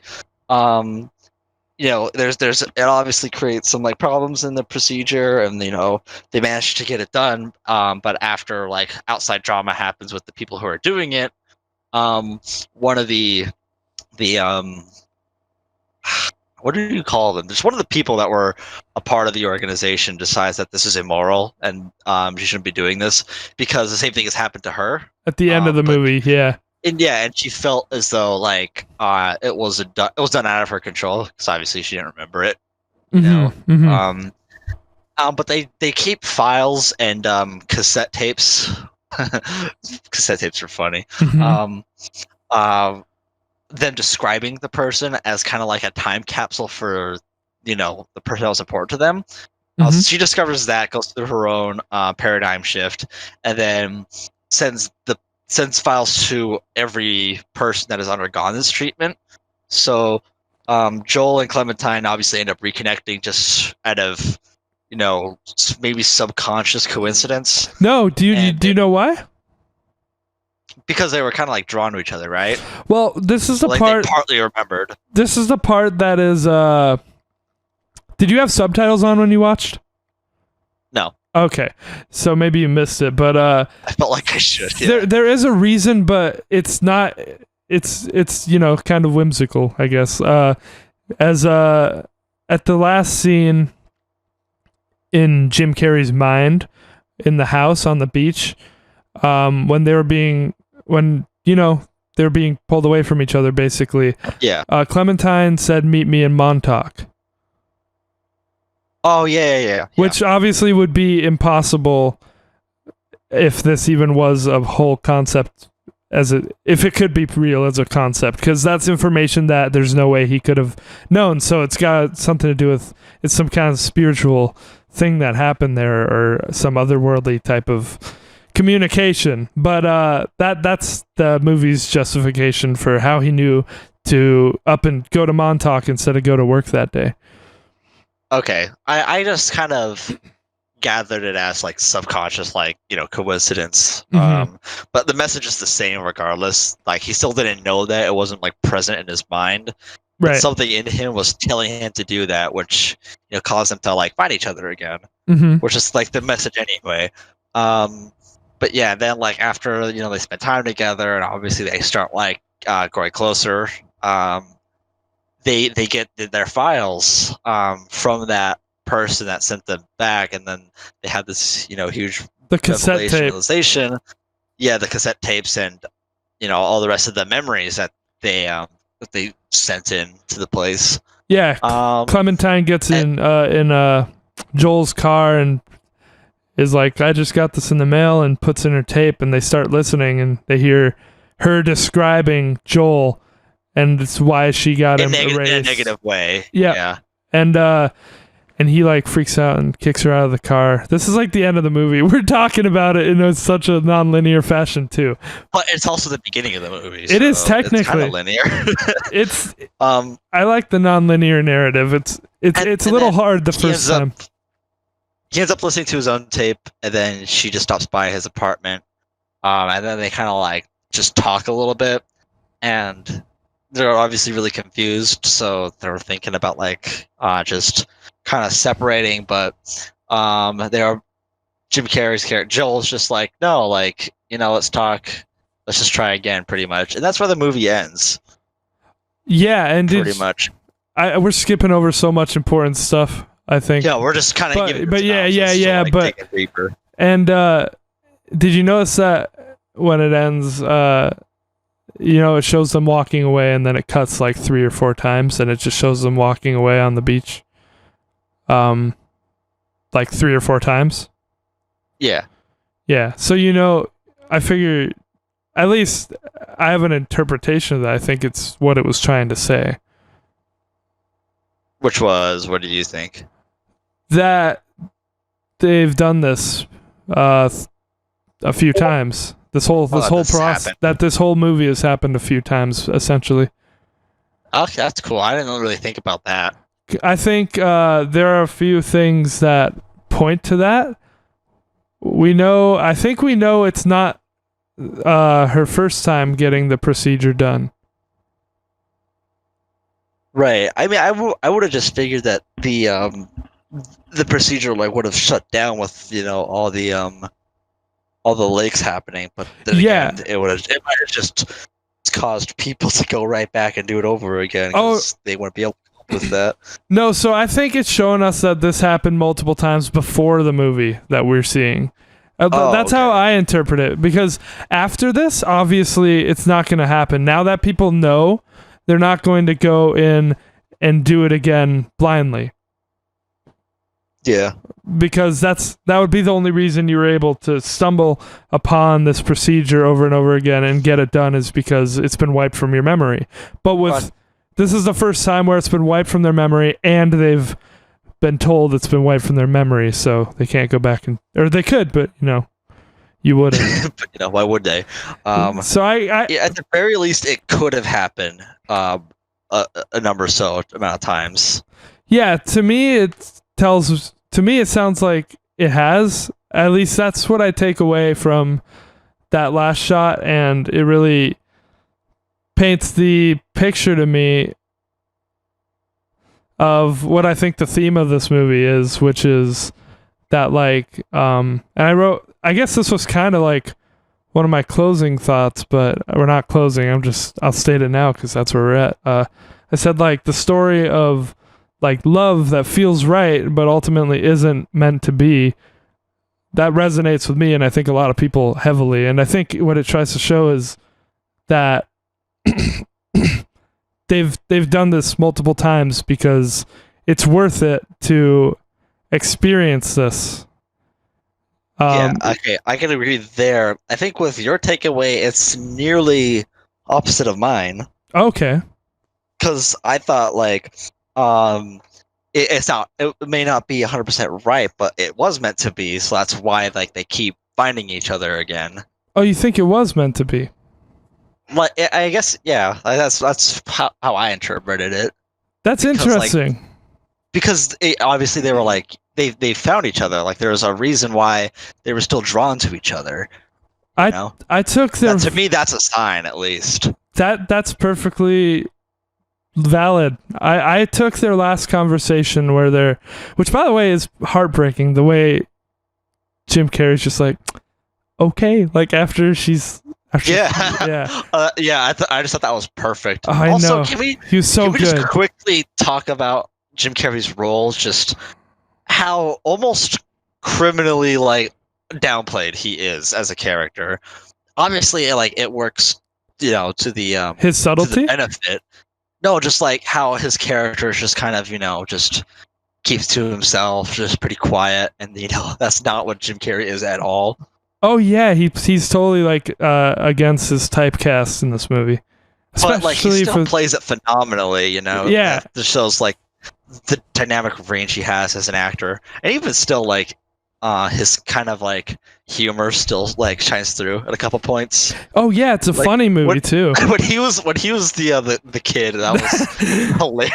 Both those scenes were hilarious. When I don't think many actors can pull off in a movie just them going and actually have it really funny or stick their tongue out. Just the faces he makes, he was trying to wake up and he was just keeping his eyes open.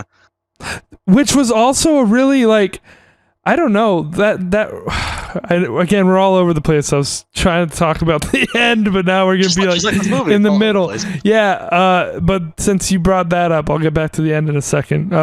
Yeah, right there when he opens his eyes. Yeah, that's a pretty funny thing, actually. That's not exactly what I was thinking of. I was thinking of when he had the scene that's on the cover of the movie.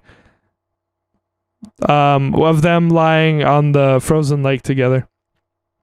And that's the first time you're oh shit, and you feel something and it kind of breaks your heart a little, is when he kneels on the lake and he's I want to call it off, and he starts screaming it.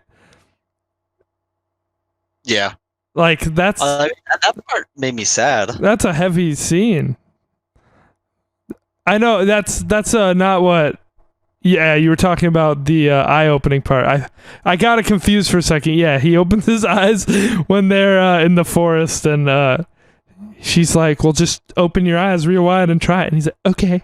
He's joking. Oh, okay, cool. Yeah, I mean, he's kind of past that. I mean, yeah. What I liked, I guess, take you away from the end again. What I liked about it was that it wasn't a Hollywood portrayal of what a relationship is. No. It's obviously it's not perfect. They disagree, they argue. That's just what couples do. Right. But obviously they still care for each other, and that's why they compromise and always drift toward each other and everything. And it's just well, what if, and it kind of plays with, well, what if they would want to go, a step further to kind of move past it, I guess.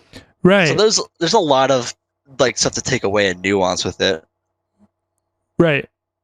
And let me tell you how I took the ending, I guess, since I did want to talk about that, because we interpreted it differently, oppositely.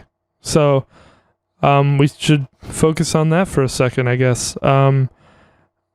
So yeah, they meet up in the hall after hearing each other's tapes, and Joel says, let's just try it anyway, and Clementine says no, it's not going to work because I'm going to become annoying to you, and I'm spontaneous, and I blah blah blah, everything that you'll grow to hate about me. And then he's I love all those things about you, and she's but you won't. And then he's and she's like, and you'll start to become neurotic or whatever, to describe him, and I'll hate that, and it's not gonna work. And he was just like, okay. And then like they decided to do it anyway, and the way that I took that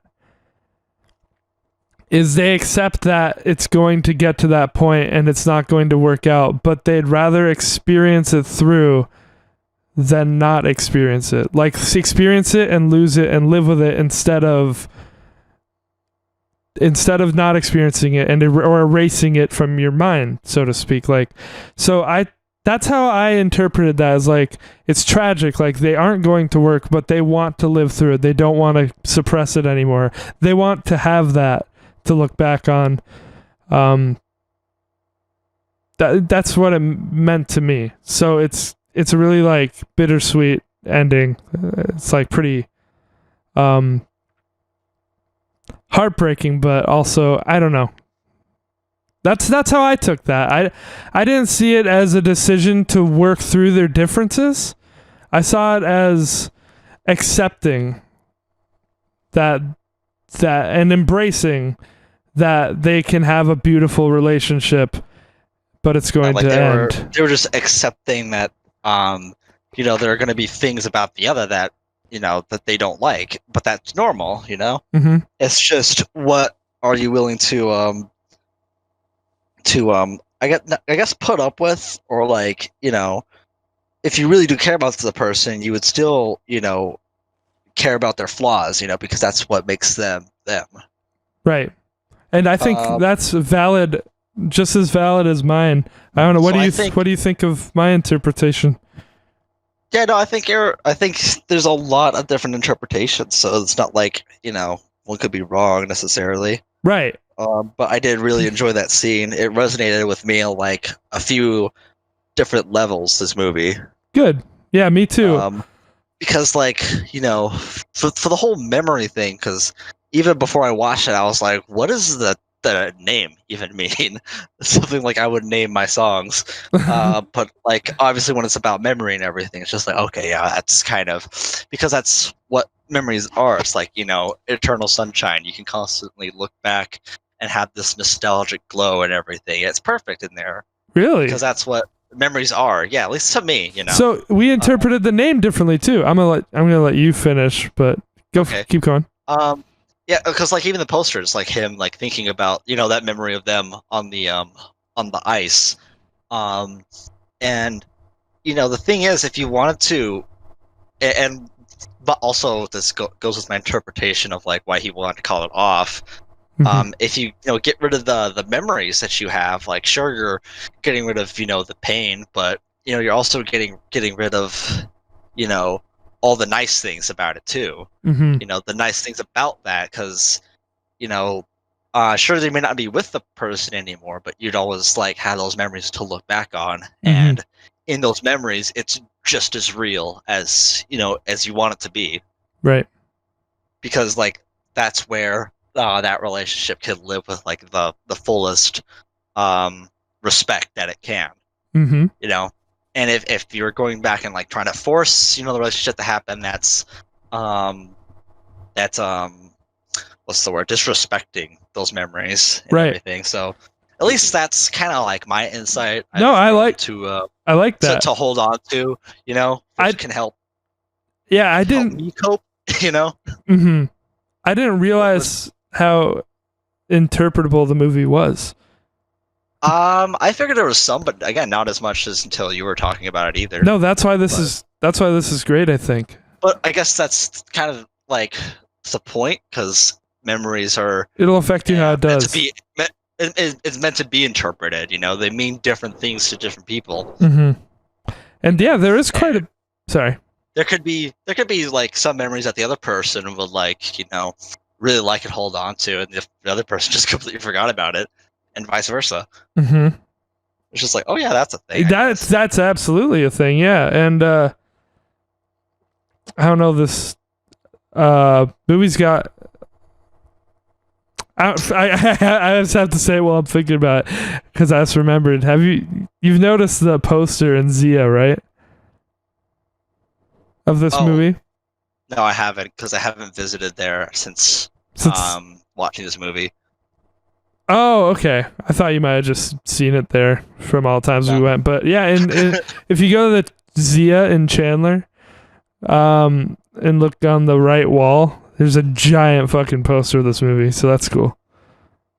It's like the movie section. It's like there's just a giant poster of this. I want one of those. Yeah, I would like that poster. It's a good cover of it. So the way that I interpreted the title was different from you. So unless you were done with were you not done with your interpretation, or if you were gonna move somewhere else, I want to cover this first.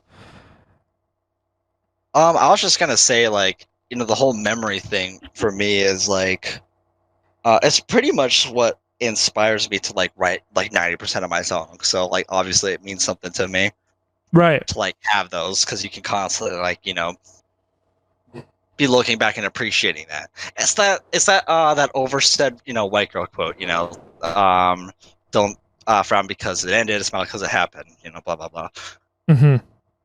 In a way, there is. I don't like that quote just because of how overdone it is, but like there is some truth to it. Well, yeah, of course. There's a reason cliches are cliches. A lot of them, anyway. But so the way I interpreted I think we're kind of like opposites again on the way we interpreted the title of the movie, which the title of the movie came from a poem in the middle of the movie. Really? You probably noticed that, right? I think I missed that then. There was the voiceover, and just the name of the movie. I can't recite the poem or anything. I don't remember what the relevance of the rest of the poem was, but yeah, that's just a little thing that's in there. I interpret Eternal Sunshine of the Spotless Mind as the thought that these two characters, the thought process that led to them getting the surgery, of like, spotless mind would be getting rid of these memories and starting again, right? And the eternal sunshine of that would be thinking, it's like the thought process of, if I wasn't dwelling on this relationship and like my heart wasn't broken, then it would be sunshine. Like everything I'd be happier. Like that's how I interpret that. So it's a flawed thought. That's how I see it. Like the eternal sunshine of the spotless mind. Okay. You follow what I'm saying? Yeah, I was just wondering if my mic was picking stuff up because I didn't see my icon light up green.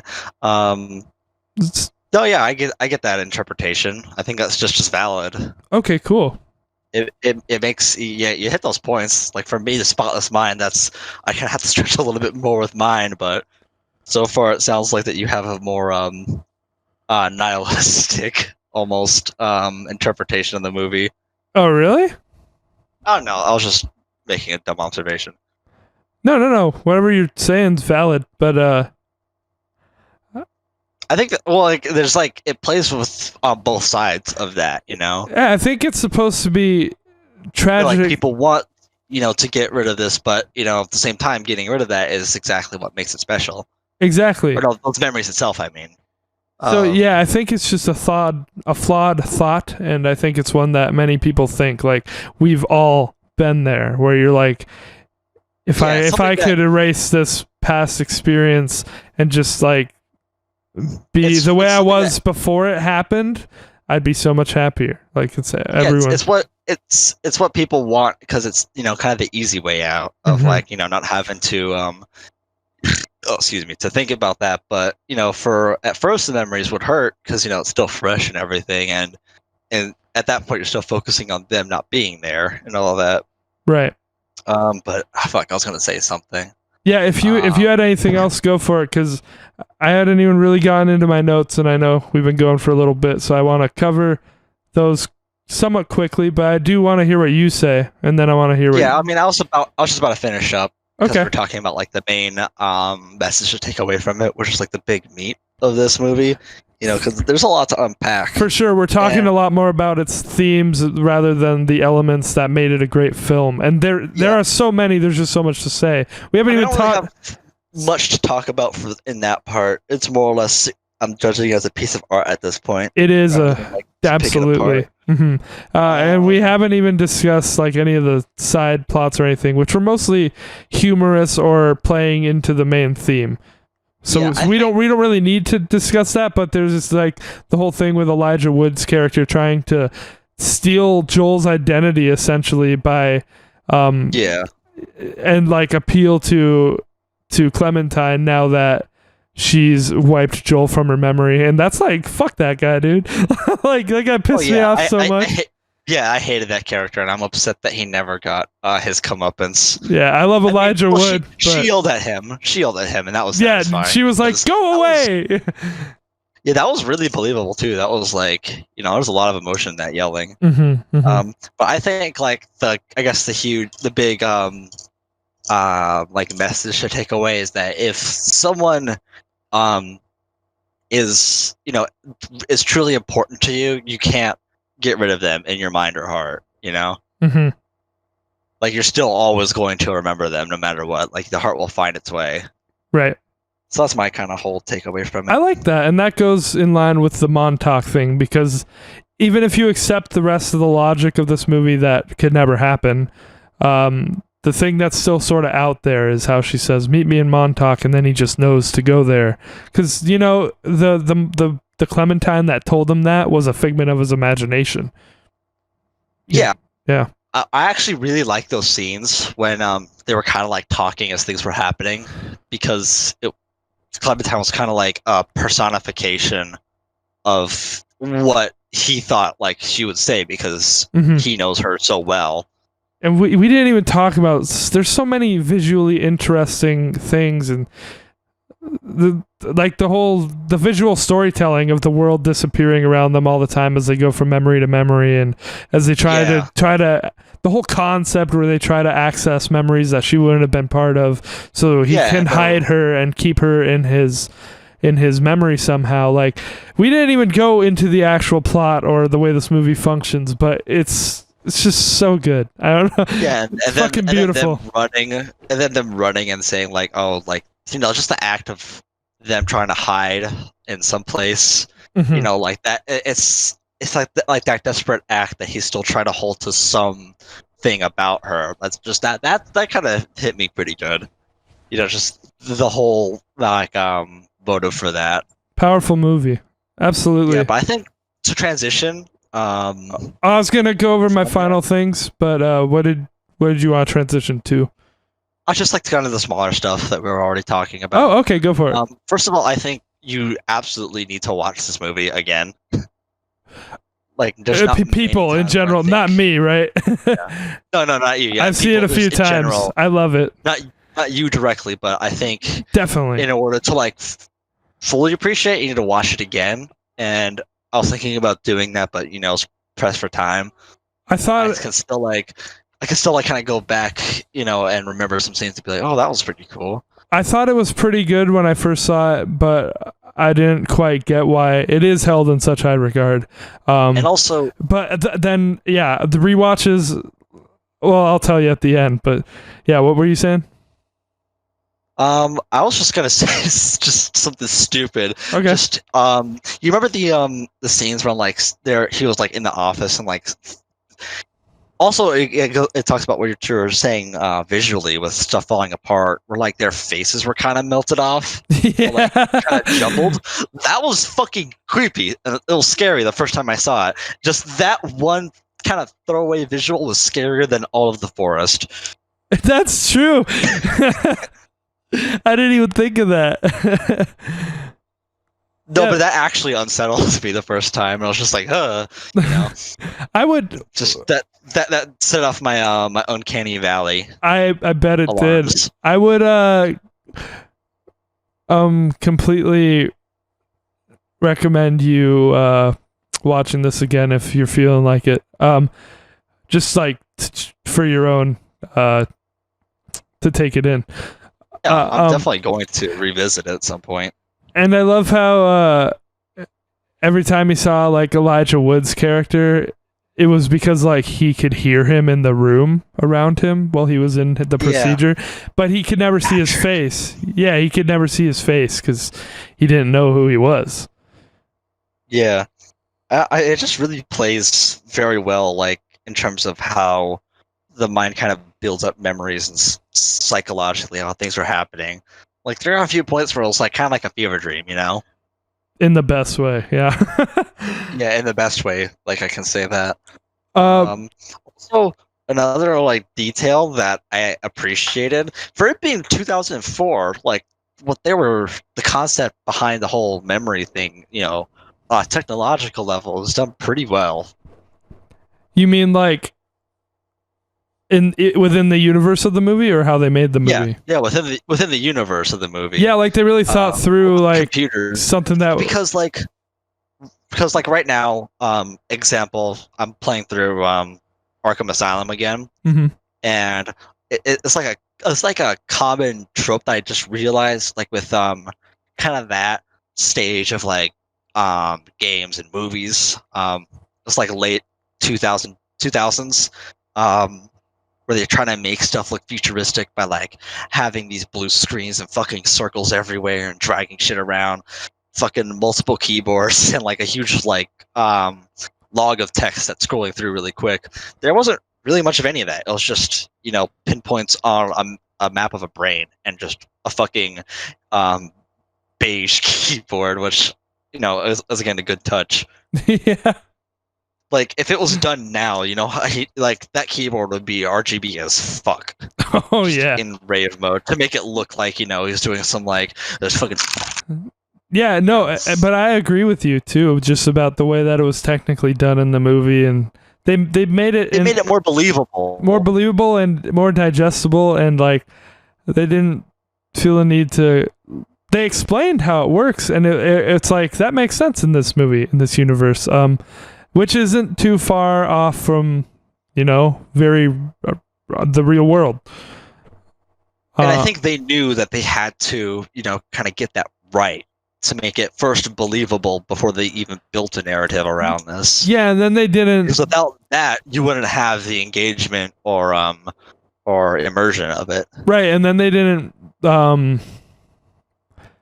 spend too much time bogging it down with that either. They just they got it out of the way, and then I don't know. They just explained it. It's just like cool, and it's so people good. Quickly accept it that that's reality, and the quicker they can accept it, the quicker they can just toss any other bullshit at you. Yeah, and I often even when I think about this movie, I don't think about the whole plot and how it comes together with the guys what's his name, Mark Ruffalo, his character outside the room, or outside of Joel's head, who's conducting the procedure, and how much it flashes back between Joel trying to get out into other memories where she doesn't exist, and how that's a whole nother point of conflict for these other characters, is that they have to keep working on the procedure. That's a pretty big part of the movie, and it's a part of it that works well and is great, but it's not even what I think about when I think about this movie. I guess that's just what I just said is a ramble. It's not anything important that I spat out right there, but I mostly think of a lot of the imagery and the emotion put into the performances when I think of this movie. And the themes. It really makes you think. Oh yeah, I definitely just think about the message that it portrays, and there's just it's funny that we're doing this back to back with The Forest, because there's just so much heart that's put into this movie, and there's just none of that in The Forest. No heart. This is all heart. That said, I'm not really huge on the side characters in this movie. Their existence, or what about them? Just their characters and kind of what's going on with them. I didn't really care too much about that, and at times I found them kind of annoying. Which ones? I don't remember their names. Just the people conducting the experiments. Oh, okay. And Kristen Dunst's character. Yeah, Mary, the girl. I wasn't big on that subplot. I hated Patrick. Kirsten Dunst needed. Fuck him. Yeah, Kirsten Dunst needed to exist for for the end of the movie. And I understand that they needed to be there. I just didn't really like them as characters. That's fine. I don't think I cared. I cared much more for the main plot the first time I saw it, and I've grown to appreciate it all around. I'm not saying you will. I don't think you need to love this movie even, but I think I liked Mark Ruffalo's character for sure a lot more on repeat viewings. I think he's the least. That's the main guy that was doing the experiment, right? Yeah, he's the Hulk. Okay. Oh, okay. Yeah, that's what I figured. I thought he looked familiar. Yeah, I think he's like the least fallible, the least offensive. It's offensive, yeah. Even though like he is sitting next to, like laying in bed next to him, fucking just drinking during all of it. I like the doctor too, but he wears tidy whities, so he's good. He's fine. I like the doctor too as a character. Not like these characters aren't perfect, and like they are supposed to be wacky, obviously, because this movie balances comedic and they're dramatic. Kind of piece of shit, you know. Yeah, and I guess Mark Ruffalo maybe the least shitty of them, but that's what I was saying. You know, obviously aside from the main cast or the Joel and Clem, but it's in a pretty lighthearted way. Even the whole Patrick thing, it's lighthearted, but you're also like, dude, fuck that guy. Yeah, it's inconsequential, but it's like that's kind of not really a nitpick, but it's kind of close to it. No, that's fair. I wasn't big on them, but I do know that they have to be there. Like that's Patrick has to be there to like kind of start the whole conflict, mind wipe thing. Yeah, which transitioning from the car to first of all, it was weird that we were getting opening credits like 20 minutes in. Yeah, my mom thought the same thing. I don't even notice that. I'm cool with that. I think that's cool because that's the. Oh wait! That was when he was driving in the car. Yeah, and then he was crying, and I was just like, and that's where you get the oh no, something terrible happened. So that's actually the start of the movie, right? Or is that the? I can't. It technically is. I can't place where that is in the timeline, but I think there's a reason that's when the opening credits happen. Oh yeah, because he throws the tape out, so that would be right when.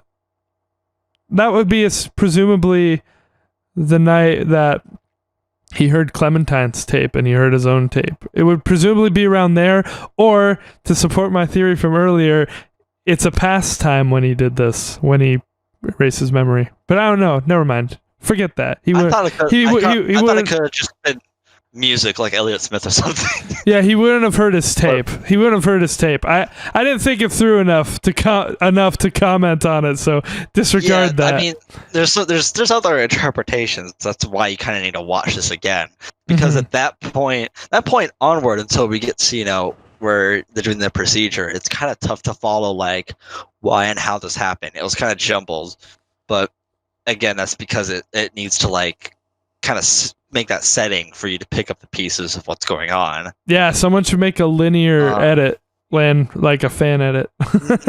If someone made a linear edit, it probably wouldn't be all that good. No, it wouldn't be that. I love the way it's told is a great strength of it. I thought about but it'd be interesting to see. Yeah, when he was like in the office first getting that brain scan, I noticed that like there were some weird cuts and pacing going on. And I thought, oh, maybe this is maybe this whole movie is past events that he is reminiscing on, but he can't remember parts of it. So that's why these things are getting cut, because he's only like recalling what happened, and like he's like it's like a retelling. That's what I thought was happening, but it wasn't. That's just something that I remember. Like, I think this is where it's going, but it wasn't. Right. So like what I did with the Forest, I guess. Yeah. That's where I thought it was going to go, but I'm kind of glad it didn't, because I wouldn't have liked that as much. It cleaned up its loose ends, For sure. There was a whole bunch of them, but it managed to, clean them up. Did you like how Because I did, but it does make it confusing at first. If that's why you need if to like if you're not pay attention. Yeah, if you really don't pay attention, or you might need a repeat viewing to understand it. Like the memories with, obviously it's out of order anyway, but the memories with Clementine are in order. They're just backwards. Like when you go in his mind, you see the last thing that happened. So like the first parts of the movie, you're living his life backwards, and once you're in his mind, and like, so you're seeing all the worst parts and why they were bad together. That's why it's like that halfway point when you get to the first good memory of them on the lake together with the crack, which I think is a nice little metaphor there. There's a crack on the ice next to them, and that in a forward timeline would be right before everything started going to shit. I didn't notice that. Yeah, I love it. So yeah, like I was saying, you're seeing it backwards. So it's like halfway through the movie where you first see that scene, and that's the first good thing you see of their relationship. And that's when he kind of has his meltdown and wants to call off the procedure.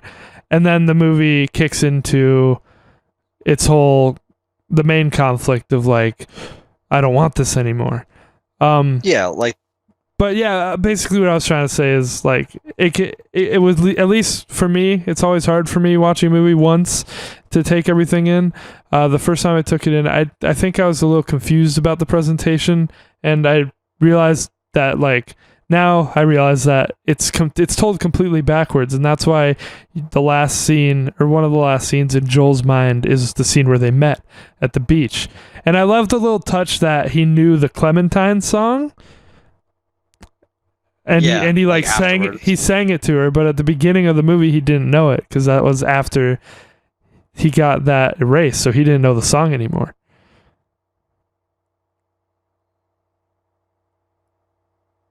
You see what I'm saying? Yeah, no, I gathered it. I didn't know if you were done. Okay, yeah. I was just gonna say, just to drive it home, that sure. Like, obviously they're not perfect together. Like they had, they're angry at each other and arguing and have their problems, but it's clear that they have chemistry and that they do care for each other. Absolutely. Deeply. And it just makes it all the more believable. Which this movie is. It is. It makes it like just so believable, which makes it feel more intimate to the viewer. So I think we talked about it like quite a bit. We did, yeah. So I just wanted to say, like, for that scene when they go into the beach house, it's so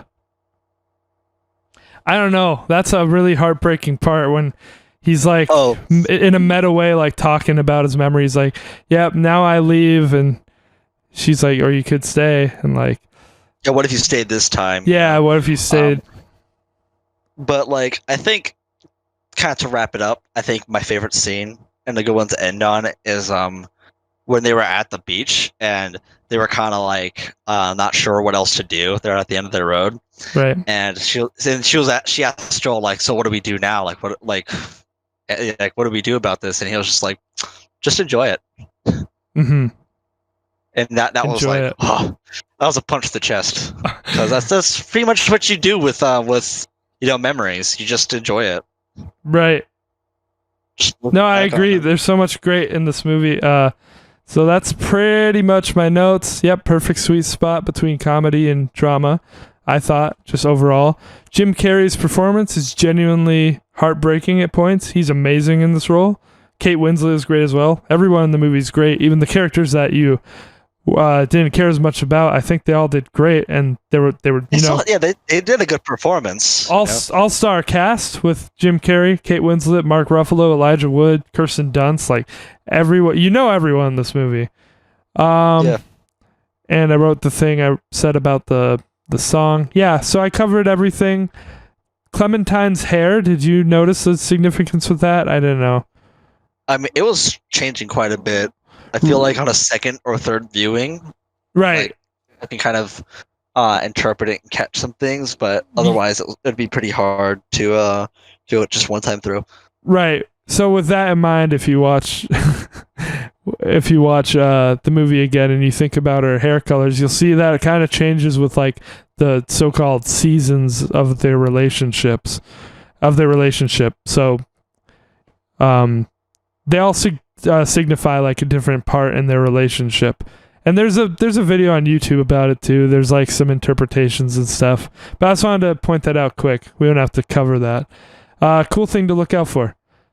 So yeah, I'll reread my closing thought, which was that the story of love that feels right but ultimately isn't meant to be resonates with me. And we have different interpretations, so that's kind of beautiful too. We have different interpretations, but it resonates with us just as much. Yeah, exactly. What can you say? What other piece of media can you say does that? I'm sure there are some, but none off the top of my head. Not common, at least. No, and Charlie Kaufman is amazing. He's the guy who wrote this movie. He's directed and written some great movies. I might recommend another one down the line, but I'll take a break from that. I don't want to recommend like a bunch of movies that are similar in a row or anything. Yeah, let's give it a rating. Let's pop it in the scale here.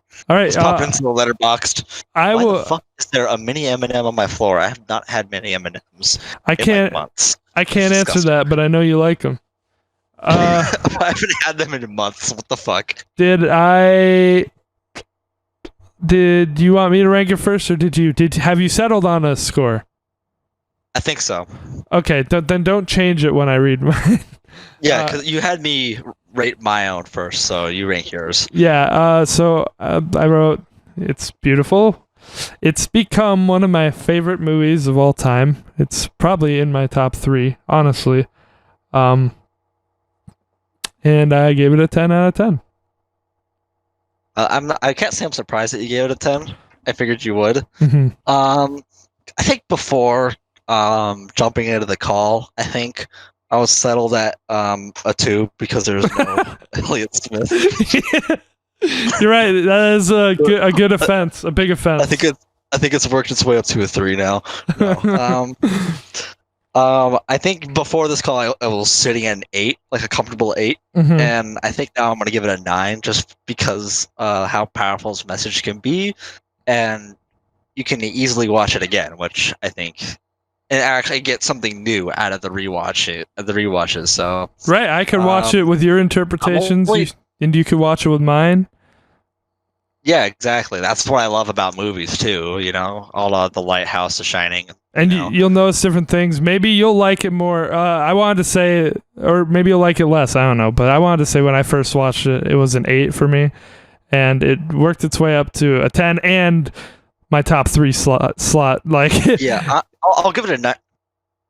I'll give it a 9 because I'm breaking that curse of giving everything 8s. Yeah, I did that a lot too, but I've been doing that less. Letterboxd helps with that. If you see like it shows you the most common ratings you've given, and I'm like, there are way too many fucking 4 out of 5s right there. Yeah, but I think you helped down from a 10 just because of the supporting cast. Okay, yeah. For whatever reason, and I don't really. That's subjective as fuck because I don't really have a reason to be like, because they need to be there and the performances are fine, and it's kind of they're meant to be shitty, but I just didn't find it nearly as enjoyable for me. I think it's all valid, dude. Overall, subtracted from the message that it brings up. But yeah, and like as you're about to say, yeah, you kept me from giving everything 8s too. Yeah, you because you recommended The Forest, and I gave it a 1 star. So perfect. My letterbox is a bit more balanced because of that. But perfectly balanced as things should be. So yeah, but yeah, I guess that's it then. That was a good discussion. I'm glad we had it. If anything, I'll listen to this portion and not The Forest back. Ever, but I'm gonna. Okay. Quick question: have you ever listened to the podcast spec? I've listened to, other than having to edit them, obviously. I think I listened to 1 or 2 of them. I think I listened to us rank our own series in full because that's funny. That's just how self-indulgent I am, or we can be. I listened to our favorite games one. You did? I was going to. About like halfway through. Yeah, I was like, why do I sound so dead? And then I was like, all right, I was sick. That was that one.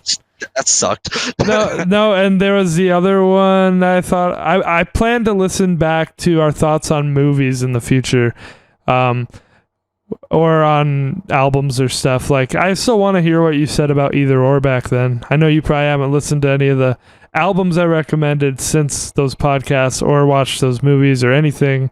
So that's what I like about. I almost picked up Get Hurt over at Zia when I saw it. Oh, really? I was just like, next time, because I already had like a couple CDs. Yeah, it's a good album, but yeah, and I don't know, and I want to hear what I said about it. Maybe it's as cool for you, or maybe it's not, to hear what I said about, some of your favorite albums. I mean, I can pretty much remember what you had to say about most of them. So yeah, there's that too. Yeah. Also, I've been watching The Sims for some reason. Our series? Yeah, our series, The Sims. It's hilarious. No, I haven't watched any Game Shed really, but I think I might listen to us rank fast food as well. I think I was going to go to that one next, but yeah. I wanted to hear if anything changed. But no, yeah, it's cool that we both are still into ourselves. Yeah, I'm only making myself laugh. Actually, I also watched the Undertale series, and that's genuinely funny. Really? Like how much? Or just like a little bit? No, it's pretty funny. I think you were more so than I was, but I'm more funny in The Sims. Oh, okay. Just hearing me piss you off in The Sims, that brings me joy. I bet it does. All right, but yeah, self-indulgence out of the way. So what are we recommending for next week? Well, I think you know kind of what you're getting. So I get Elliott Smith album, isn't it? It is an Elliott Smith album. Damn it. Maybe you don't know which one. Oh, damn it. Come on, you rated it. This movie was a 2 because there was no Elliott Smith. That's true. No, So you're just making me listen to a third Elliott Smith now. Oh, really? Third one? Yeah, because you had me do Either Or, EXO, and now this one. Okay. Oh, I didn't have you listen to EXO for the podcast. I just wanted you to have it. And not for the podcast, yeah, but I consider that you making me listen to it. Well, I love EXO, but I'm going to pick Figure 8. Figure 8, okay. I just opened up Spotify. And I think, obviously I don't want to put anything in your head, but I think so you enjoyed Either Or a lot when you did it. I don't know how much you'd enjoy it now compared to then or whatever. No, I still do. I think I'm not really on the lookout for it, but like, oh yeah, if I see it, like, and Z, I'd pick it up. I think it's a great album. My love of Elliott Smith hasn't changed at all since I found him in November. It's just grown and grown. I keep finding new shit. So, yeah, I wanted to go with Figure 8, which you've heard some songs from. You've definitely heard Everything Means Nothing to Me a lot. But everything else on there, you've only heard maybe a couple times. And it's been months and months since then. So, I want to see what you think about it.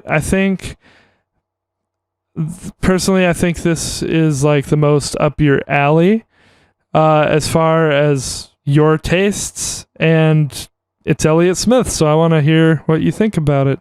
And that's all I'm going to say because I don't want to put any thoughts in your head. That'll get it onto Spotify, so cool. It's there. Yeah, that'll be next week. We talk about your thoughts on that. So now... Yeah, we tend to not ramble either when it comes to albums. Yeah, we tend to. I want to talk about it overall as a piece of art, but then we usually go track by track pretty quickly. So yeah, and then we go over meanings and whatnot. Mm-hmm. I kind of hope you're not gonna rec me an album, but I like albums. Oh, okay. If you're going to do it, I was just gonna say I don't know. I don't think we've ever done 2 albums in an episode, and I didn't know how interesting. Did we? We've done that quite a few times, yeah. We did 2 albums at a time? I thought it was always one of us did a game or a movie if the other did an album. I don't think you ever recommended me a movie until this one. I think you kept recommending me games and albums. You recommended Spider-Man. Oh yeah, Spider-Man. Yeah, and then you decided to do the whole trilogy. Yeah, no, I've definitely, unless something changes, because I'm gonna watch some movies this week. I know what movie I'm recommending next. And again, if you ever want to do those TV shows, I'll leave that up. I'll leave that ball in your court. Yeah, they'll probably come later, but I think going into this, I was gonna want to kind of mirror what you recommend. So like, if you give me a movie, I'd give a movie too. And, oh, go for it. Album. We'll do 2 albums if that's what you want to do. No, I've already like decided on this one, and I'm gonna stay firm on it. It's a movie, okay. So you're getting that. You get what you wanted, but this one's weird because it's like it's one of those things where like you forget, you forget that you've experienced it and just kind of forget about its existence for a while, and then like you see it pop up and you're just like, oh, how can I forget about this? You know, it's one of my favorite things whatsoever. Been there. And that's me with Blues Brothers, so I'm recommending you. Hey, I wanted to see that. You know, I could watch that with my mom, so I'll probably fucking do that tonight or tomorrow. Hell yeah, there you go. Dude, yeah, I have seen maybe bits of that movie years ago, and I've not even joking, in like the last week I've been like, I should see that again. I haven't like said anything, but I've been thinking it. I'm definitely gonna just watch it myself too, because I did find it in one of the stores around here, so I was like, hell yeah. Blues Brothers. I'm not gonna say too much about it, but I'm not really huge on comedies. You don't really hear me talking about that, but you know, for me, this one's important. I'm probably gonna wreck you some good comedies eventually too. I hope we keep the podcast going like this for a while. I hope it works. I hope it's good. We'll do another 15. That's the limit. Because I've got a lot of good shit I want to share with you, and we can do some that are not recommendations too. We'll just have to see how it works. Maybe if you're out of Rex at a certain point. But yeah, next. I think Blues Brothers is like equally good comedy and the music too, and it's Dan Aykroyd. You can't go wrong there. For sure. This is gonna be a classic episode next week. We got Figure 8 and Blues Brothers. Hell yeah. All right, and so I guess that's that. It is good to be back. I enjoyed this quite a bit. Yeah, we rambled for quite a while now. This is the size of length of a movie. Yeah, and I'm making a parallel with my Rex because I view Eternal Sunshine as related to Good Will Hunting in a way or two. I don't know. You can. That's what I figured. I'm just like the music, John Bryan, Elliott Smith. It's same fucking. It's a wholesome movie. Like, and then when we get to albums, I'm obviously gonna double dip on bands because I can only listen to the same 6. Yeah, go for it. And I already double dipped on Elliott Smith. This is the 16th episode. I think if you like just watched all of our podcasts in a row and didn't account for the 6 months that we weren't doing this, then like. We talked about Elliott Smith twice within like 7 episodes. Yeah, and I'm not sure if I'll ever do a game. Maybe. I wouldn't be something like really kind of open-ended like Skyrim. You did recommend me. I'd probably do something more narrative-based or something that actually is kind of like, linear almost. Right. I thought you did recommend me more than one game, but I don't remember. I know you did a few albums. Yeah. But yeah. All right, then we'll leave it there. I've been really eager to recommend you this movie as well, but we're going with Figure 8 this week, and unless something changes after I see a bunch of this director's other movies this week, then I know what I'm doing next week. Oh, I've also been eager to rewatch Blues Brothers and actually have a chance to talk about it. Great. So I might just try and experience it and take notes maybe on a second viewing, or I might just not take notes. I might take notes. We'll see how it goes. But I'm going to watch that. It needs notes, but, do you? All right. I'll watch that tonight or tomorrow. Probably. I'll watch it over the week and we'll record. We'll figure that out. So yeah, I'll get my schedule sometime later this week, so I'll let you know. All right, and let's blow out this candle. Well, okay, so here's what we're going to have to do. Well, for me, it's Chug the Rest of the Monster, which I just did. Okay, cool. So you blow, and I'll blow out the candle, so we can still vicariously do this together. Okay, that sounds interesting. Let's just give me a 3, 2, 1. Okay, 3, 2, 1.